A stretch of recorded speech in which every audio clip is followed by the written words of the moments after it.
बिस्मिल्लाहिर्रहमानिर्रहीम। हेलो। आज की इस क्लास के अंदर हम बात कर, ओके ठीक है, ये आ गया आपके पास। देखो वहाँ नजर आ रहा है, ठीक है। नेक्स्ट स्लाइड, फर्स्ट स्लाइड, इस तरह से, ठीक है, इस तरह से करना। हाँ, नेक्स्ट स्लाइड करना, ठीक है। और रिकॉर्डिंग भी स्टार्ट है, एक मिनट रुको।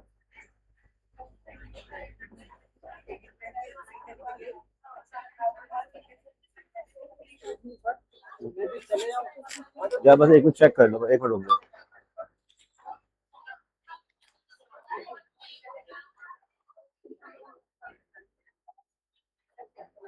बिस्मिल्लाहिर्रहमानिर्रहीम।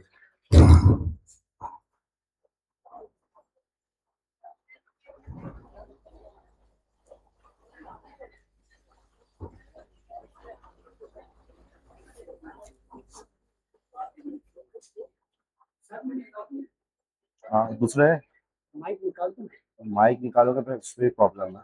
हाँ ये है, हाँ ये।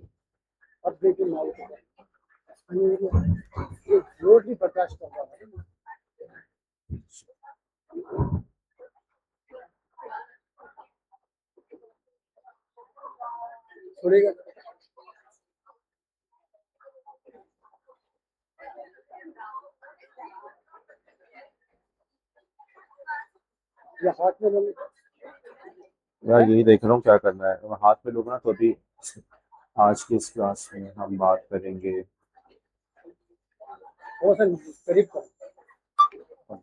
आज ऐसे तो हाथ देख रहा हूँ।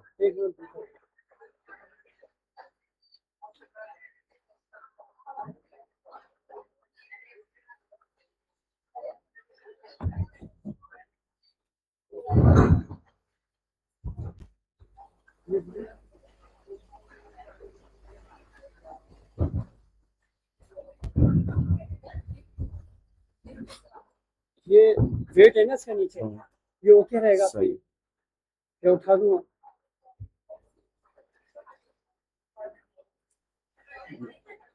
अगर अपने इसको मैं खोलूंगा ना तो इसके अंदर वो आएगा। ये फैन अभी वगैरह चल लाइट रहा ऑन हो है, ये फैन जाएगी, चल रहा है। लाइट के साथ में अच्छा। ये लाइट।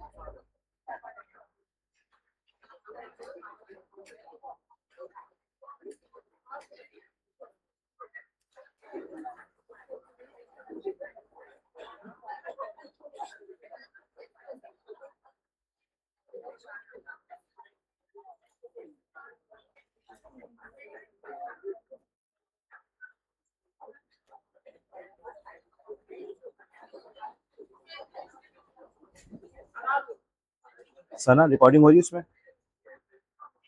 ओके। बिस्मिल्लाहिर्रहमानिर्रहीम।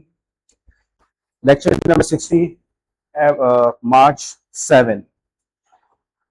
आज की इस क्लास को ऑर्गेनाइज करने का हमारा मकसद ये है कि हमने इस बात को फील किया कि हमारे तालीमी निज़ाम के अंदर हम टॉपिक्स कवर करवाते हैं, नोट्स लिखवाते हैं, लेकिन एक ऐसा पहलू है जिस पे हम बिल्कुल भी बात नहीं करते, वो है एग्ज़ाम। एग्ज़ाम को कैसे हमने अटैम्प्ट करना है। हमारे यहाँ अमूमन ये समझा जाता है कि हमने उस स्टूडेंट को नोट्स डिक्टेट करा दिए, राइट, या ये कि हमने उससे कुछ रिटन टेस्ट ले लिए तो इसके बाद हमारी जिम्मेदारी पूरी हो गई। जब हमारे तालीमी निज़ाम के अंदर स्टूडेंट की कारकर्दगी का जायज़ा, उसकी परफॉर्मेंस का जायज़ा एग्ज़ाम के बेस पे लिया जाता है, तो हमारे लिए ये भी ज़रूरी है कि हम उसको गाइड करें कि एग्ज़ाम में अपीयर होने के दौरान उसको क्या करना चाहिए या एग्ज़ाम की तैयारी कैसे करनी चाहिए। जो पुराना तरीक़ेकार हमें बताया गया है कि एग्ज़ाम की तैयारी के लिए याद करो, मेहनत करो, लेकिन सिर्फ ये कह देना काफ़ी नहीं है। मसलन अगर आप किसी टीचर से आके पूछें कि मेरे नंबर कम आए और वो जवाब ये दे कि आपके नंबर इसलिए कम आए हैं क्योंकि आपने जो है तैयारी सही नहीं की थी या आपने पेपर सही नहीं दिया था, तो ये जवाब नामुकम्मल है। ज़रूरत हमें इस बात की है कि हम एक कॉन्क्रीट एक्शन बता सके कि करना क्या है। क्लास में तुम्हारी तवज्जो नहीं होती, तुम्हें टॉपिक समझ नहीं आ रहा, सिर्फ ये जुमले मुबहम है, इनके अंदर इबहम है। किसी भी काउंसलिंग के बाद हमारे पास कुछ एक्शनेबल आइटम्स होने चाहिए, कुछ ऐसे आइटम्स, कुछ ऐसे काम जिनके ऊपर हम एक्शन ले सकें, राइट। और अगर हमारे पास ऐसे कामों की फहरिस्त नहीं है कि जिनके बेसिस के ऊपर हम एक्शन ले सकें, तो वो काउंसलिंग सेशन हमारा नामुकम्मल है। सिर्फ ये कह देना कि देखिए आपने अपना पेपर सही नहीं किया था, आप पढ़ते नहीं हैं, ये कह देना काफी नहीं है।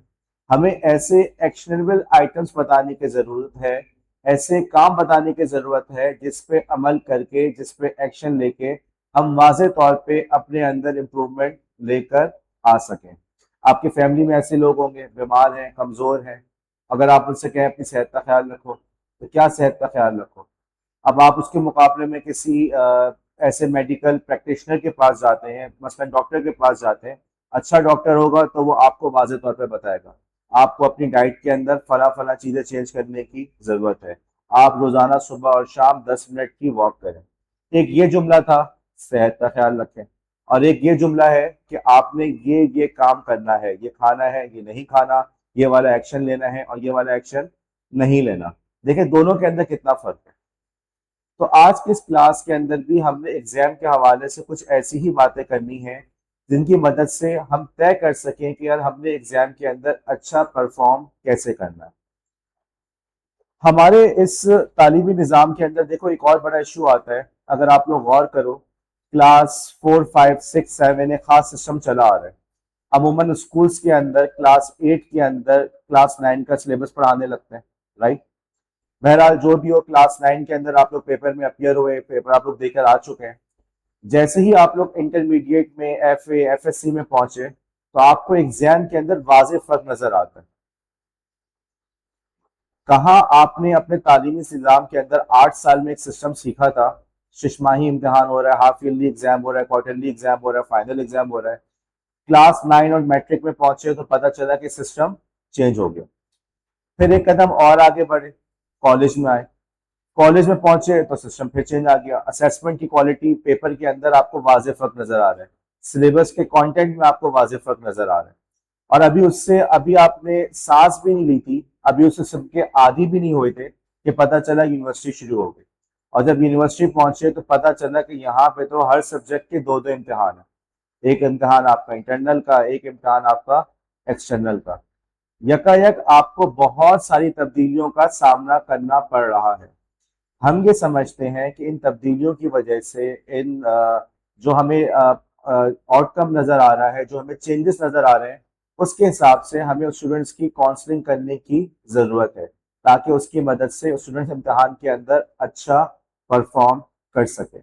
यहाँ पे आमना की बात का भी जवाब मिल जाता है, जो आमना कह रही थी कि सर डराते बहुत हैं। अगर सर डरा रहे होते, फेल करा रहे होते, तो क्या यहाँ पे हम एग्जाम के मुतालिक बात करने बैठते? ऐसा हरगिज आमना नहीं। Next slide. एग्जाम के अगर हम एग्जाम की जो हम बात करें तो देखो इसके अंदर एक तो हो गया एग्जाम कैसे करना है, राइट। लेकिन गौर करो तो हम इसको कुछ स्टेजेस में डिवाइड कर सकते हैं। पहला स्टेज तो ये कि एग्जाम से पहले क्या करने की जरूरत है, ओके। दूसरा स्टेज हमारे पास ये आता है कि एग्जाम के दौरान क्या करने की जरूरत है, एग्जाम के दौरान आप क्या करें। तीसरा स्टेज एग्जाम के बाद क्या करना है। मतलब एग्जाम जिंदगी की उन चीजों में से है जिसमें अपियर होने के बाद जान नहीं छुटती। आपके पास यहाँ पे भी कुछ लिस्ट होनी चाहिए, कुछ आइटम्स होने चाहिए जिनकी मदद से आप फैसला कर सकें, सोच सकें, समझ सकें कि एग्जाम्स के बाद मैंने क्या करना है। और आखिरी मरहला रिजल्ट का, रिजल्ट आ जाए तो क्या करना है। अब आप कह सकते हैं कि सर ये तो क्या बात हुई, रिजल्ट आएगा तो हम खुश होंगे, जश्न मनाएंगे। नहीं, ऐसा नहीं। यहाँ पे टीचिंग के दौरान जो एक्सपीरियंसेस हुए, इससे पहले जो टीचिंग के एक्सपीरियंसेस हुए, उसकी मदद से आज के इस लेक्चर को तैयार किया है। और मुझे हमेशा स्टूडेंट से यही फीडबैक मिला है कि ये तमाम बातें बहुत यूजफुल थी। अच्छा, अब इसमें हमने 4 स्टेजेस की बात की। असूलन तो चाहिए कि हम बात शुरू करें बिफोर, कि एग्जाम से पहले क्या करना है।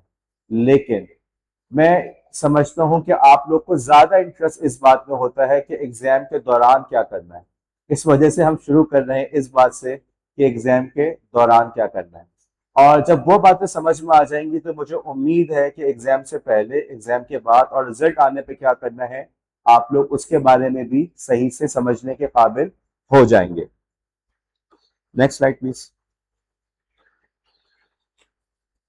देखो, आप लोग एग्जाम दे रहे हैं, देते देते एग्जाम कम से कम 12 से 14 साल से आप लोग एग्जाम्स दे रहे हैं, राइट। हमारे पास इस वक्त कुछ BA 2.5 के स्टूडेंट्स हैं जिनकी 14 ईयर्स ऑफ एजुकेशन कंप्लीट हो चुके हैं। अक्सर ऐसे हैं जो 12 ईयर्स ऑफ एजुकेशन कंप्लीट करने के बाद यहाँ पे इन्होंने एडमिशन लिया। आपको हर एग्जाम के अंदर ऐसे तलबा नजर आएंगे जो बहुत जल्दी पेपर कर लेते हैं, राइट। और वो आवाज भी लगाते हैं, सर फिनिश, पूरा हो गया, काम हो गया, सर मैं जाऊं, सर मैं जाऊं, राइट। ऐसे स्टूडेंट्स देखे आप लोगों ने?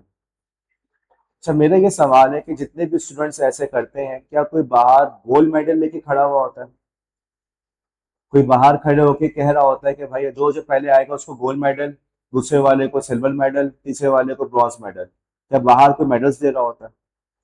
देखो, एग्जाम्स के दौरान एक बहुत बड़ा प्रॉब्लम हमारे बच्चों के साथ ये है, फॉर सम रीजन, किसी वजह से उन्होंने ये तसव्वुर कर लिया है कि एग्जाम को जल्दी क्लियर कर देना, जल्दी पूरा कर देना कोई बहुत बड़ा कारनामा है। हकीकत ये है कि आपके लिए कोई भी बाहर नहीं खड़ा हुआ जो आपके जल्दी पेपर करने पे, जल्दी पेपर कंप्लीट करने पे आपको आके तारीफ करे, आपको गले लगाए, आपको फूलों का हार पहनाए। आप मेरी बात पे यकीन करें, बाहर ऐसा कोई भी शख्स नहीं खड़ा हुआ।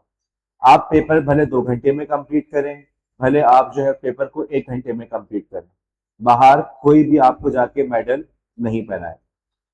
अब यहाँ पे हमने ऐसे स्टूडेंट्स को देखा है, हमने बाकायदा ऑब्जर्व किया है। हमें, जैसे आप लोग टीचर स्टूडेंट्स हैं और बहुत जल्द इंशाल्लाह आप लोग टीचर्स बनेंगे, अच्छे टीचर्स बनेंगे। तो ऐसे ही हमने भी जैसे कुछ चीज़ों को ऑब्जर्व किया है, हमें ये बात नजर आई है कि बाज स्टूडेंट्स जो होते हैं वो पेपर जल्दी करने के बाद बड़े फखर से उठ के पेपर पकड़ा के और बड़े एक स्टाइल से चलते हुए रूम से बाहर निकल जाते हैं। लेकिन जब हमने उनकी कॉपियां चेक की हैं, उनकी आंसर कॉपीज चेक की हैं, तो हमें उनकी क्वालिटी के अंदर वाज़ेह खामियां नजर आई हैं। समझ नहीं आया, ना उनसे कभी पूछने का मौका मिला कि यार पेपर के बाद तुम लोग इतना जो चल रहे थे स्टाइल के साथ, उसकी क्या वजह थी, इतना फखर किस बात का था, पेपर तो तुम्हारा इतना अच्छा नहीं हुआ। और ऐसे ही एक स्टूडेंट ने बाद में आके मुझसे कहा, सर मेरा पेपर तो बहुत अच्छा हुआ था। अब उनके पास ऐसी क्या जजमेंट है जिसके बेस पे वो फैसला कर रहे हैं कि हमने पेपर बहुत अच्छा किया है? सिर्फ और सिर्फ ये वजह थी कि उन्होंने जल्दी कर लिया, जल्दी से बाहर निकल गए, तो समझने कि ये बहुत बड़ा कारनामा हो गया। देखें, इस बात को अच्छी तरह से समझें। कोई भी, अगर आपने एग्जाम किसी ने भी जल्दी कर लिया, इसका मतलब ये नहीं है कि उसने पेपर अच्छा किया या सही किया। इस बात को अपने जहन से खुरच खुरच के निकाल दें। आप लोग को एग्जामिनेशन हॉल के अंदर जब बैठने की जगह दी गई है, आपके पास जैसी भी जगह हो, बस सिर्फ 2 घंटे की बात है। उस 2 घंटे के लिए थोड़ा सब्र करके बैठें। जल्दी करने का आपको किसी भी किस्म का कोई फायदा नहीं। अपने जहनों में से इस बात को निकाल दीजिए कि पेपर जल्दी करना कोई बहुत बड़ा कारनामा है। अगर आपके वालिदैन ने, आपके किसी टीचर ने, क्लास फेलोज ने आपको ये सिखाया है कि फला जो है ना वो तो हमेशा जल्दी पेपर कर लेती है, और आप समझ रहे हैं कि फखर की बात है, तो ऐसा हरगिज नहीं है। हर बात फखर की नहीं होती, हर बात अचीवमेंट नहीं होती। यहाँ पे फिर हम ये भी प्रॉब्लम देख रहे हैं स्टूडेंट्स के अंदर कि जैसे लेट्स से कि जी वो किसी में फला के साथ जाती हूँ। अब स्टूडेंट्स हमारे पास आते हैं, सर मुझे फला के साथ जाना है, मैं जाऊँ। अब चलो ठीक है यार, समझ में आता है, कॉलेज आप लोग हफ्ते में 6 दिन आ रहे हैं, अभी बीच में 5 डेज हो गया, लेकिन इन 5 से 6 दिन मुमकिन है आपको जल्दी जाने की जरूरत पड़े। लेकिन क्या एग्जाम के दिन भी आपके लिए जरूरी है कि जी मैंने फला के साथ जाना घर जरा जरूरी है मेरा? ठीक है, समझ में आता है कि यार चलो कॉलेज के अंदर सेमेस्टर के दौरान आपको जल्दी जाना था, अपने दोस्त के साथ जाना था, अपने मोहल्ले वाले के साथ जाना था, आपकी वैन आ रही थी। लेकिन क्या एग्जाम के दिन भी आपके लिए ये जरूरी है कि आपने किसी के साथ जाना? एग्जाम एक ऐसा मरहला है कि जो क्लास का वीक स्टूडेंट भी होता है वो पढ़ाई के लिए सीरियस हो जाता है। लेकिन हम ये देखते हैं कि हमारे बाज स्टूडेंट्स एग्जाम की नीड को भी देखते हुए अपने मिजाज को बदलने को तैयार नहीं होते। मसलन रात को आपकी शायद आदत हो जल्दी सोने की, लेकिन अगर कभी किसी दावत में जाते हैं, वहां लेट हो जाते हैं, टाइम थोड़ा ज्यादा लग जाता है, तो क्या वहीं शादी हॉल पे आप लोग जो है सोफा सेट पे सोना शुरू कर देते हैं? आपको ये बात समझ में आती है कि यार हर जगह के अपना डेकोरम है, हर जगह के अपने तकाजे हैं। एग्जामिनेशन हॉल का तकाजा ये है कि वहां पे बैठ के आराम से पूरा 2 घंटा पूरा करो, जल्दी मत करो। जब भी कोई पेपर किसी भी स्टूडेंट ने जल्दी पेपर करके बाहर निकला है, मैंने हमेशा यही देखा है कि उसने गलत किया है। मेरा अपना पेपर होता है, दूसरे सब्जेक्ट्स होते हैं, हम उसको देखते हैं, फॉरन आंसर कॉपीज देखते हैं। हमेशा यही देखा है कि जो स्टूडेंट्स, मैं अगर डफल का वर्ड यूज करूंगा, बेवकूफ हैं लेकिन अपने आप को बहुत अक्लमंद समझते हैं, यही लोग होते हैं जो बहुत जल्दी पेपर करके वहां से बाहर निकलने को अपना इनाम समझते हैं। देर तक पेपर में बैठने की देखो एक वजह ये भी होती है कि आप लोग अपनी एग्जाइटी को कंट्रोल नहीं कर पा रहे होते, और दिल में ये आता है कि बस जल्दी से जान छुट जाए। इसका मतलब ये हुआ कि हमारे लिए ये भी जरूरी है कि हम इस बात को भी समझें कि कैसे हम अपनी एंग्जाइटी को, अपने जज्बात को, अपनी टेंशन को कंट्रोल कर सकते हैं। इसके बारे में हम आगे बात करेंगे। Next slide. देखो, आप लोग ने शायद इस बात पर गौर ना किया हो, लेकिन मैंने इस बात को बहुत डिटेल में स्टडी किया है। हम अपनी एंग्जाइटी को, अपनी टेंशन को, अपने नर्वस सिस्टम को किस तरीके से काम कर सकते हैं, सुकून में लेकर आ सकते हैं। इसको सुकून में लेकर आने के बहुत सारे तरीके हैं। मसलन एक तरीका होता है बाथटब, बाथटब यूज करें, ओके। लेकिन जाहिर है ये काम आप लोग एग्जामिनेशन हॉल के दौरान नहीं कर सकते, राइट। एक और तरीका होता है कि हाइकिंग पे चले जाएं, नेचर हाइक पे। अगेन ये काम ऐसा है जो आप लोग एग्जाम के दौरान नहीं कर सकते। एक काम ऐसा है जो आप लोग एग्जाम के दौरान कर सकते हैं, वो है अपनी ब्रीदिंग को कंट्रोल करना। अब कितनी अजीब सी बात लग रही होगी कि सर ये क्या बात हुई, सांस तो हम लोग बचपन से लेते आ रहे हैं, इधर पैदा हुए थे, हमने सबसे पहले सांस लेना शुरू की और ले ही रहे हैं अभी तक। और आप आज ये कह रहे हैं कि सांस के जरिए से हम अपनी टेंशन को, अपनी परेशानी को कंट्रोल कर सकते हैं। इसकी बाकायदा साइंटिफिक स्टडीज मौजूद हैं, बाकायदा हमारे साइकेट्रिस्ट पेशेंट्स को ये टेक्निक एडवाइस करते हैं। बहुत सारी ब्रीदिंग की टेक्निक्स होती हैं। किसी में होता है कि 3 मिनट के 3 सेकंड के लिए सांस अंदर करें, 4 सेकंड रोकें, 7 सेकंड बाहर निकालें। कुछ में होता है कि एक नॉस्ट्रल से ब्रीथ करें, दूसरे नॉस्ट्रल से ब्रीथ आउट करें। बहुत सारे तरीके हैं। एक वो तरीका जो आप बड़ी आसानी से अपने एग्जाम के दौरान कर सकते हैं, वो है डीप ब्रीदिंग, गहरे गहरे सांस लेना। अच्छा, अब अमूमन जब हम लोग ब्रीदिंग कर रहे होते हैं, अगर आप लोग गौर करो, हमारी जो ब्रीदिंग होती है वो हमारे चेस्ट तक ही महदूद रहती है। अगर आप गौर करो, हमारे चेस्ट, हमारे सीने तक ही, हमारे लंग्स तक ही वो जाती है, और बात वहां पे जाके फिर हम उसको एक्सेल आउट कर देते हैं।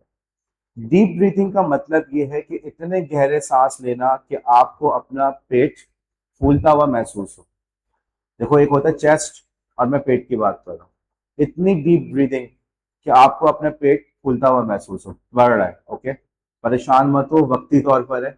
जैसे ही आप ब्रीद आउट करेंगे, आपका स्टमक वापस अपने नॉर्मल साइज पे आ जाएगा। ये जो डीप ब्रीदिंग की एक्सरसाइज है, ये इस किस्म की चीजें हैं जो बाकायदा आर्मी के अंदर सिखाई जाती है। पाकिस्तान आर्मी के बारे में तो मैं कुछ नहीं कहूंगा ज्यादा, लेकिन यूएस आर्मी की एक बड़ी खसूसियत है कि उनके ट्रेनिंग मैनुअल्स वगैरह तमाम के तमाम ऑनलाइन मिल जाते हैं। अगर आप गौर करें, अगर आप लोग को इन चीजों में इंटरेस्ट हो, तो आपको नजर आएगा कि उसके अंदर बाकायदा ब्रीदिंग की एक्सरसाइजेस बताई गई। सोने से पहले ब्रीदिंग कैसे करें। आपने ये बात देखी होगी कि जो आर्मी के लोग होते हैं, ज़ाहिर है थके हुए होते हैं, परेशान होते हैं बहुत, और उनको जब सोने का जैसे ही टाइम मिले उनको सोना है, और जब उठना हो उठना है, राइट। उनके पास ये वाली फैसिलिटी नहीं है कि आराम से 1 घंटे तक मोबाइल को ब्राउज कर रहे हैं, फिर होते होते फिर नींद आ गई तो सो गए, फिर सुबह देर से उठे। वक्त पे सोना, वक्त पे उठना बहुत जरूरी है।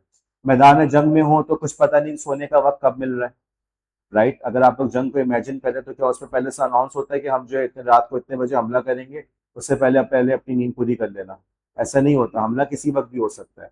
तो बाकायदा उसके अंदर उन्होंने उनको एक टेक्निक सिखाई भी होती है, किस तरीके से आप अपने आप को काम करके, अपने आप को सुकून में लाके, ताकि आप जल्दी सो सकें।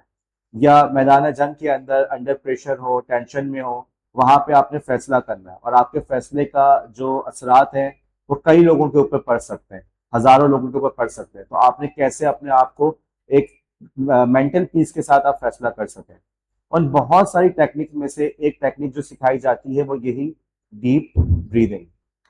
अब इसमें आगे बढ़ने से पहले मैं आपको यहाँ पे रिकमेंड करूंगा कि आप लोग खुद अपनी ब्रीदिंग पे जरा से गौर करें। 4 सेकंड जरा गौर तो करें कि आपकी सांस कहाँ तक जा रही है। अलीशा ने गौर कर लिया? अच्छा, अब एक काम करो, कोशिश करो थोड़ा सा मुंह बंद करके नाक से सांस लेना है, मुंह बंद करके नाक से सांस लेना है, लेकिन इतने गहरे सांस हो कि आपको बकायदा अपने जो पेट है, स्टमक है, वो फूलता हुआ फील हो, बढ़ता हुआ फील हो। हाथ रख ले, अपना हाथ रख लो उस पे। शर्म आ रही तो बराबर वाले से कहते हैं कि तुम हाथ रख लो। दोनों सूरतों में आप लोग हाथ रखने के बाद सांस लें। जी उमामा, क्या फील हो? देखो, आप लोग को वाज़ेह तौर पे एक चीज फील हुई होगी कि ये वो काम है जो अमूमन हम लोग नहीं कर रहे होते, इतना तो मानोगे। नॉर्मली हम लोग इस तरीके से ब्रीथ नहीं कर रहे होते। टेंशन परेशानी में अपने आप को काम रखने का एक बहुत अच्छा तरीका है कि इस तरीके से आप डीप ब्रीदिंग के जरिए से अपने नर्व्स को कंट्रोल कर सकते हैं। ये वही टेक्निक है जो साइकाट्रिस्ट साइकोलॉजिस्ट अपने पेशेंट्स को एडवाइस कर रहे होते हैं, और इसी तरीके से ये वो टेक्निक है जो आपको यूएस आर्मी के, यूएस मेरीन्स के, जैसे हमारे यहाँ एसएसजी है, आर्मी है, बहुत सारी फील्ड्स हैं, तो उनके यहाँ भी बहुत सारे, US navy, US army, US marines, सबके अंदर आपको एक चीज मुश्तरक नजर आएगी कि उनके ट्रेनिंग मैनुअल्स के अंदर बाकायदा इस बात की ट्रेनिंग कराई जा रही है कि आपने सांस किस तरीके से लेना है ताकि आप हमेशा अपने नर्व्स को कंट्रोल में रख सकें। आपके लिए एग्जाम भी मैदान जंग है, तो जो टेक्निक उनके मैदान जंग में काम आ रही है, और वो बहुत सीरियस मैदान जंग है, वो आपके इस छोटे से मैदान जंग में, इस 2 घंटे के मैदान जंग में आपके भी काम जरूर आएगा। इसमें बहुत ज्यादा परेशान होने की, हैरान होने की जरूरत नहीं है। पेपर देते वक्त हर बंदा अपने अपने ऊपर तवज्जो दे रहा होता है, बल्कि इस वक्त भी हर बंदा अपने ऊपर तवज्जो दे रहा है। अगर आप ये कोशिश करें कि मेरा मुंह बंद हो और मैं नाक से सांस लूं, और इतनी गहरे सांस लूं कि मेरे, मुझे जो एब्डोमेन है, मेरे स्टमक तक है, वहां तक मुझे अपनी ब्रीदिंग महसूस हो, बाकायदा फूले और कम हो, तो आपको वाज़ेह तौर पे अपने अंदर फर्क नजर आएगा, और nobody is going to observe you, nobody is going to taunt you. हर कोई अपनी अपनी लाइफ के अंदर बहुत ज्यादा बिजी है, और आप लोग माशाल्लाह इतनी गहरे सांस नहीं लेंगे कि आपका पेट जो है 4-5 इंच फूल जाए और सबको नजर आए, ऐसा नहीं होता। ओके, किसी को पता भी नहीं चलता। Next slide. हमने अब तक बात की कि एग्जाम के अंदर पेपर देने जाओ तो भाई जल्दी बाहर भागने की जरूरत नहीं है। दूसरी बात हमने की कि अपने नर्व्स को कंट्रोल करो, अपने आप को काम रखो, जिसका एक बड़ा अच्छा तरीका है ब्रीदिंग एक्सरसाइजेस। उसके बाद देखो, अब आता है आपके पास क्वेश्चन पेपर आ गया। ओके, पहले हमने गलती क्या बताई थी कि बच्चा जो है पेपर जल्दी दे के बाहर निकलने पे फखर महसूस करता है। अब दूसरी गलती ये कि बच्चे ये समझते हैं इधर पेपर हाथ में आए इधर लिखना शुरू कर दो। अब वो उसको अपना कोई बहुत बड़ा कारनामा समझते हैं, और हमारी भी कुछ यही सोच होती है कि यार उसको देखा इधर पेपर आया था, लिखे जा रहा लिखे जा रहा लिखे जा रहा, पता नहीं क्या लिख रहा है, यार क्या पढ़कर आते हो, क्या खाकर आते हो। हम मुझसे ऐसे बातें करते हैं। मैं यहाँ पे ये कहूंगा कि मेरे एक्सपीरियंस के अंदर ऐसे लोग भी बड़े बेवकूफ होते हैं, जो पेपर को पढ़े बगैर, देखे बगैर, प्लान किए बगैर उसके ऊपर लिखना शुरू कर दें। ये कोई कारनामा नहीं है कि आपने पेपर को देख के पहला सवाल देखते ही लिखना शुरू कर दिया। आप लोग ये मिस्टेक्स कर रहे होते हैं जिसकी आपको बाद में कीमत अदा करनी पड़ती है। जिंदगी में कितनी दफा ऐसा हुआ है कि तुम्हारा जब रिजल्ट आया तो तुमने कहा मेरे साथ नाइंसाफी होगी? कितनी दफा? कौन कौन है, कभी एक दफा हुआ ऐसा? एक दफा वाले कौन है जिनको कभी ये फील हुआ हो कि यार मैंने पेपर तो बहुत अच्छा किया था, मेरे मार्क्स अच्छे नहीं आए? कौन कौन है, कभी जिंदगी में एक दफा हुआ है? एक दफा हुआ है या नहीं हुआ? एक दफा भी नहीं हुआ।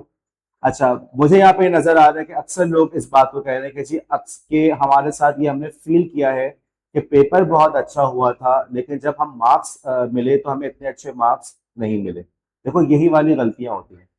होता क्या है कि तुमने ऑब्जेक्टिव कुछ और सोचा हुआ है। तुमने ये सोचा हुआ है कि जो मैं अपने जहन में क्राइटेरिया बना दिया, मैं पेपर करके जल्दी निकल गया तो मैं बहुत स्मार्ट हूँ। मैंने पेपर आंसर कॉपी को भर दिया तो मैं बहुत स्मार्ट हूँ। मैंने, मेरे पास इधर पेपर आया, इधर मैंने लिखना शुरू कर दिया, मैं बहुत स्मार्ट हूँ। तुम्हारा क्राइटेरिया कुछ और है, एग्जामिनर का क्राइटेरिया कुछ और है। तुम पेपर अपने लिए नहीं कर रहे, एग्जामिनर को खुश करने के लिए कर रहे हो। ये बात समझ में आ रही है? पेपर कर तुम रहे हो, लेकिन तुम कर किसके लिए रहे हो? एग्जामिनर के लिए। एग्जामिनर तुमसे दो चाहे, अगर तुम असाइनमेंट कर रहे हो और मिस तुमसे कहें कि जी मेरा क्राइटेरिया फला फला है, तो तुम मिस को देखोगे, अपने क्राइटेरिया को देखोगे, टीचर को देखोगे? यही वाली चीज देखो एग्जाम के अंदर होती है। क्राइटेरिया तुम्हारे अपने जहन में आएगा कि हम यूं करेंगे तो हम बहुत ज्यादा स्मार्ट हैं, हम बहुत ज्यादा जहीन है, ऐसा हरगिज नहीं। जब तुम्हारे पास पेपर आ जाए सुकून से, कोई जरूरत नहीं है अगले 30 सेकंड 1 मिनट तक पेपर को देखो भी मत, सुकून से बैठे रहो। 2 घंटे बहुत है, उस 2 घंटे में से अगर तुमने 1 मिनट भी ले लिया तो बहुत है। आराम से सुकून से देखो, अपने नर्व्स कंट्रोल में आ गए, टेंशन खत्म हो गई, परेशानी खत्म हो गई। मैंने ये पढ़ा था, वो पढ़ा था, वो पेपर में आया नहीं आया, फला टॉपिक को ऊपर नहीं पढ़ा था, कहीं ऐसा तो नहीं वो भी पेपर में आ गया। 1 मिनट, बस सिर्फ 1 मिनट, 1 मिनट की बात है। बस 1 मिनट जो है तुम सुकून से बैठो, पेपर को देखने की भी कोशिश मत करो। 1 मिनट पूरा हुआ, आपने पेपर को उठाया, अब उसने आपने उसको आके तसल्ली से 2 से 3 मिनट पूरे पेपर का जायजा लिया। पेपर के अंदर लाजमन कोई ना कोई ऐसा सवाल आया होगा जो आपको नहीं आता, या जिसकी आपकी तैयारी अच्छी नहीं है, कोई बात नहीं, कोई मसला नहीं। लेकिन ऐसा भी आया होगा कि जिसकी आपकी तैयारी है, जिसको आप अटेम्प्ट कर सकते हैं। सबसे पहले इस बात को आइडेंटिफाई करो कि मैं कहाँ पे, किस जगह पे खड़ा हुआ हूँ, मेरे पास पेपर कैसा है, मैं इसको किस तरीके से अटेम्प्ट कर सकता हूँ। अगर आप सोचे समझे बगैर, मसलन सोचे समझे बगैर आप लोग घर से बाहर निकल जाएं तो कोई काम हो पाता है? नहीं हो पाता। देखो, अगर आप गौर करो, आप घर से भी बाहर निकलते हो प्लानिंग करके, मैंने कौन सा ड्रेस पहनना है, मौसम कैसा है, मौसम के लिहाज से ड्रेस पहनना है, राइट। मुझे जो है फला जगह जाके पैसों की जरूरत पड़ेगी, अच्छा यार ये पैसे मैं वॉलेट में रख रहा हूँ, इतने पैसे जो है मैंने जो है चिमची वाले को देने, ये पैसे बिल्कुल सामने फौरन निकाल के उसको दे सकूं। आप हर चीज को प्लान करके चल रहे नहीं चल रहे। और रूबा, क्या ख्याल है आपका? जब जिंदगी के अंदर कोई एक काम भी ऐसा नहीं है जो आप बगैर प्लानिंग के कर रहे हो, तो पेपर, जिसके लिए आपने पूरे साल पूरे सेमेस्टर पढ़ा है, जिसका आपको शिद्दत से इंतजार था, जिसकी बेसिस पे आपकी कारकर्दगी का जायजा लिया जाएगा, जिसकी बेसिस पे फैसला अमूमन किया जाता है कि आप अच्छे स्टूडेंट हैं या नहीं, उसको आप बगैर प्लानिंग के क्यों स्टार्ट कर रहे हो? आराम से पहले पूरा पेपर देखो, जायजा लो, कुछ आता है कुछ नहीं आता उसको जायजा लो। जो चीज नहीं आती, चलो आपने निशान बना दिया उसके ऊपर, जो चीज आती है उस पर आपने दूसरा निशान बना दिया, इसको मैं पहले अटेम्प्ट करूंगा। अमूमन ऐसा होता है कि जब आपके नर्व्स कंट्रोल में आ जाते हैं, आप आराम से सुकून से काम करने के काबिल हो जाते हैं, खुद ब खुद जहन क्लिक करने लगता है। या फला जो चीज थी ना, वो टीचर ने पढ़ाई थी, थोड़ी थोड़ी याद आ रही, उस पर मैं आंसर लिख सकता हूँ। या फला जो सवाल का आंसर है ना, वो इससे मिलता जुलता है, मैं उसको ऊपर कुछ ना कुछ लिख सकता हूँ। लेकिन ये उसी वक्त होगा जब तुम आराम से बैठ के पूरे पेपर को प्लान करोगे। ये आप लोग का कसूर नहीं होता, ये हमारे स्कूल वगैरह के ज़माने में कभी भी एक एग्ज़ाम के बारे में, मेरा तजुर्बा ये रहा है, अमूमन एग्ज़ाम्स के हवाले से बात नहीं की जाती, number one. Number two, teachers भी कुछ इसी माइंडसेट के साथ चलते हैं, देखो उसको देखो कितने लिख रहा है, कितने जल्दी लिखना शुरू कर दिया। अब वो ये समझते हैं कि जो बच्चा देर से लिखना शुरू कर रहा है वो थोड़ा सा कमज़ोर है, जबकि ऐसा हरगिज़ नहीं होता। आपका काम है कि आप आराम से बैठें, प्लान करें, और प्लानिंग के बाद पेपर को स्टार्ट करें, आपको पता हो। अच्छा, अब देखो ये प्रॉब्लम तुम लोगों ने देखा है कि जी पेपर में लिखने बैठे से टाइम खत्म हो गया तो एक सवाल रह गया। कितने ऐसे लोग हैं जिनका जिंदगी में एक सवाल पेपर में रहा है एक दफा? एक सवाल रह गए, ऐसे तो बहुत है हमारे पास, राइट। और बाज दफा दो दो तीन तीन सवाल भी रह जाते हैं। उसकी वजह यही होती है कि आपने प्लान नहीं किया। आपके पास पेपर आया मैमूना, और उस पेपर को जो है आपने बस बैठ के अटेम्प्ट करना शुरू कर दिया, और अब आपको नजर आया है ये सवाल तो आता है, आपने आधा घंटा उस पर लगा दिया, बाकी पेपर भी तो करना है। उस सिर्फ एक सवाल के बेस पर तुम्हें थोड़ी पूरा जो है वो तुम्हें पास कर देगा। तुम्हारा ये काम है कि तुम आराम से उस क्वेश्चन पेपर पे लो, निशान लगाओ, कौन सा सवाल आसान, कौन सा मुश्किल, कौन सा लेंदी, किसको पहले अटेम्प्ट करना है, किसको बाद में अटेम्प्ट करना है। समझदारी की बात क्या है कि सवाल के ऊपर तुम ये भी लिख दो कि इस सवाल को मैंने कितनी देर में सॉल्व करना है, एक टाइम एस्टिमेट लगा दो, 5 मिनट, 6 मिनट, 2 मिनट, ताकि कम से कम एक प्लान तो बन गया ना। या ये वाला काम मैं 3 मिनट में कर सकता हूँ, ये वाला काम मैं 4 मिनट में, ये 10 मिनट लेगा। 10 मिनट जिस पेपर को, जिस क्वेश्चन को दे रहे हो उसके मार्क्स भी उतने हैं या नहीं? ऐसा तो नहीं कि शॉर्ट क्वेश्चन आंसर पे तुम 10-10 मिनट दे रहे हो। अगर शॉर्ट क्वेश्चन आंसर पे 10 मिनट दे दिए तो लॉन्ग क्वेश्चन आंसर पे कब टाइम दे पाओगे? प्रॉब्लम समझ में आ रहा है? ये उसी वक्त तुम इन तमाम इश्यूज को सॉल्व कर पाओगे जब तसल्ली से तुम अपने क्वेश्चन पेपर को शुरू से आखिर तक रिव्यू करो। Next slide. अच्छा देखो, अब ये चीज है, इसको थोड़ा सा समझना। हमारे अमूमन टीचर्स कुछ यूं कहते हैं कि पेपर में आप सवाल आगे पीछे करने जैसे करने हो जाते हैं, राइट। देखो, हमारे एजुकेशन सिस्टम के अंदर एक बहुत बड़ी कमजोरी है कि हमारे यहाँ असेसमेंट पे जोर नहीं दिया जाता। रियासत जो है, हुकूमत पाकिस्तान जो है, उसका सारा जोर होता है नई टेक्स्ट बुक लेकर आने पे, ओके, या नया सिलेबस बनाने पे। टीचर अगर अच्छे से अच्छा होगा, उसका सारा जोर किस बात पर होता है कि वो अच्छा सा लेक्चर दे सके। असेसमेंट एक ऐसी चीज है जिसपे टीचर्स का या हमारे टीचिंग की फैकल्टी का या हमारे जो टीचिंग का जो स्टाफ है उसकी उस तरफ तवज्जो नहीं होती। और साफ सी बात है, टीचर को पर आंसर कॉपी चेक करने के इतने पैसे नहीं मिल रहे होते कि वो उसको चेक करे। हमने कॉपी चेक करके जमा करा दी, अब गलत चेक की सही चेक की, बस वो हम जाने अल्लाह जाने, तुम उसको चैलेंज नहीं कर सकते। किसी ने सोचा होगा स्कूटनी करवा लें, अहमकाना बात है, कोई फायदा नहीं होता स्कूटनी का, उस स्कूटनी का कोई फायदा नहीं होता। सिर्फ और सिर्फ स्कूटनी में ये होता है कि जो शुरू में नंबर लिखे हुए होते हैं ना, सवाल क्वेश्चन 1 के इतने मार्क्स, 2 के इतने मार्क्स, 3 के इतने मार्क्स, उसको वो टोटल कर लेते हैं। टोटल में तो कोई गलती नहीं है। वो कॉपी खोल के कोई चेक नहीं करता। कॉपी खोल के स्कूटनी भी करवाओगे तो कॉपी खोल के कभी चेक नहीं किया जाता कि उसके अंदर आंसर लिखा था या नहीं लिखा था, या आंसर लिखा तो था लेकिन टीचर ने चेक नहीं किया, या आंसर बहुत अच्छा लिखा था, टीचर ने कम मार्क्स दिए थे। तुम्हारी जो आंसर कॉपी है वो उस एग्जामिनर के रहमो करम पर है। उसने सही से काम किया नहीं किया ये सब उसकी मर्जी। अब तुम्हारा ये काम है कि अपनी एग्जामिनर की जिंदगी को आसान बनाओ। अपने उरुबा थोड़ा सा खड़े होना, दिल चाह रहा है मेरा, खड़े हो जाओ। एग्जामिनर का काम ये है, आपका काम ये है, सॉरी, कि एग्जामिनर की जिंदगी को आसान बनाओ। एग्जामिनर की जिंदगी जितनी आसान होगी, तुम्हारे मार्किंग के अच्छे होने के चांसेस उतने ही बढ़ जाएंगे। तुमने सवाल को आगे पीछे किया, तुम्हारा राइट है, तुम कर सकते हो, लेकिन मेरी रिकमेंडेशन है कि मत करो। सवाल तुमने आगे किया सेक्शन ए का एक सवाल, पे सेक्शन बी का सवाल, पे सेक्शन ए का वापस सवाल, पे सेक्शन बी के 2 सवाल, इस तरीके से टोटल करने के अंदर प्रॉब्लम हो जाती है। अब तुम्हें अगर कोई टीचर ये कहता है कि नहीं बेटा कर सकते हैं, सही कह रहा है, कर सकते हैं, लेकिन करना नहीं चाहिए। जो टीचर कह रहे होते हैं, मुझे ये भी पता है कि वो खुद कॉपियां चेक करते वक्त इतनी तफसील से नहीं देखते। यहीं पे तुम्हारी मल कटना शुरू हो जाता है। तुम्हारा काम है पेपर को अटेम्प्ट करो, सीक्वेंस में करो।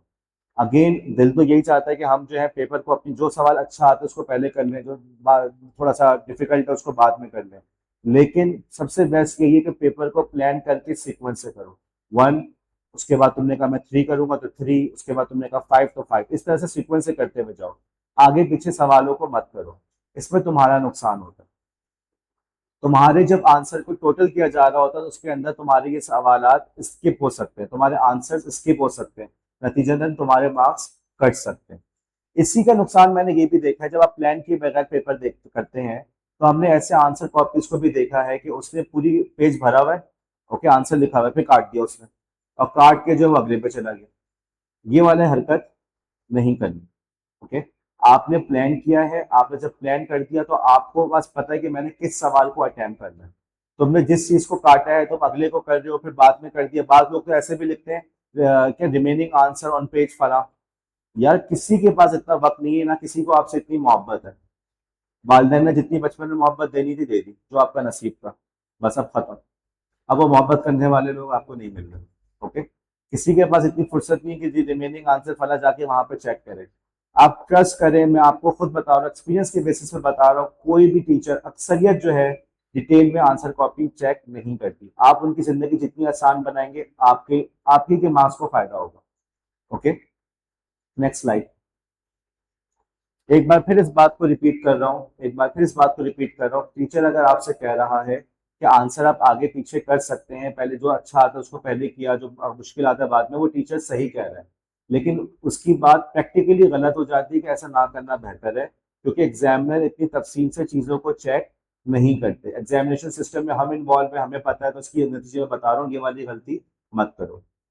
अब आ जाते हैं आपकी जो बहुत बड़ी मिस्टेक चलती चली आ रही है।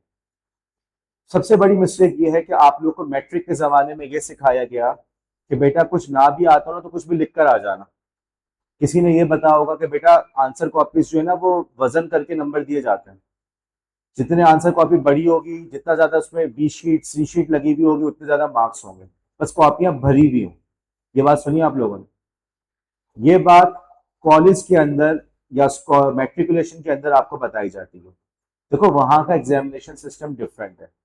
वहां पे लाखों लोग इस पेपर के अंदर अपियर हो रहे होते हैं। उनके पास कॉपियां चेक कराने के लिए टीचर्स ही नहीं होते। पूरे टीचर्स जो उनको मिलने चाहिए वो नहीं मिलते। हर दफ़ा आ रहा होता है कि टीचर अवेलेबल हैं, टीचर काम करने को तैयार हैं। टीचर इसलिए भी तैयार नहीं होते, पेमेंट बहुत देर से मिलती है।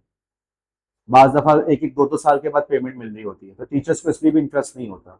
इनके पास टीचर्स कम होते हैं, चेकर्स कम होते हैं और स्टूडेंट्स ज़्यादा होते हैं। नतीजतन क्या निकलता है कि लेट्स से कि कॉपी आ गई मैमूना के पास, मैमूना तुमने कॉपी चेक करनी है, राइट? अब मैमूना क्या करेगी? नाम जान छुड़ाएगी ना, उसको पता है कि पैसे मुझे कब मिलेंगे, साल, 1.5 साल, 2 साल के बाद। एक कॉपी चेक करने के कोई इतने खास पैसे भी नहीं मिल रहे, उसको क्या जरूरत पड़ी तरीके से देखने की? उसे देखा जाए कॉपी भरी हुई, चलो यार नंबर दे दो, कॉपी भरी हुई नंबर दे दो। यूनिवर्सिटी सिस्टम में ऐसा नहीं होता। आप किसी भी यूनिवर्सिटी में पढ़ रहे हो, आपकी कॉपीज आपका टीचर चेक करता है। उसके पास लाखों स्टूडेंट्स नहीं होते, बहुत से बहुत 200-300 स्टूडेंट। 200-300 स्टूडेंट को इतने बड़ी क्वांटिटी नहीं है। ओके, आपके आंसर कॉपी को सही से देख के चेक किया जाता है। आप लोगों ने शायद ऐसे लतीफे ऑनलाइन देखे हो कि लोगों ने अपने पेपर के अंदर गाने लिखे हैं, देखा आपने? तो वो गाने क्यों लिख रहा होता है? क्या वो पागल है? बात ये नहीं है, उसको ये बताया गया है, उसको ये समझाया गया है, कुछ ना भी आता हो बस लिख के आ जाना, तुम लिख के आ जाना। अब मसला ये होता है, अच्छा इसी तरीके से बाद लोगों को ये सिखाया, बड़ी बड़ी हेडिंग डालना, खूब फैला फैला के लिखना, जगह छोड़ छोड़ के लिखना। देखो अभी हमारे स्टूडेंट्स जो है प्रैक्टिकम करके आए, उनको वहां पे टीचिंग करने का मौका मिला, आप लोग के बराबर में बैठे हुए।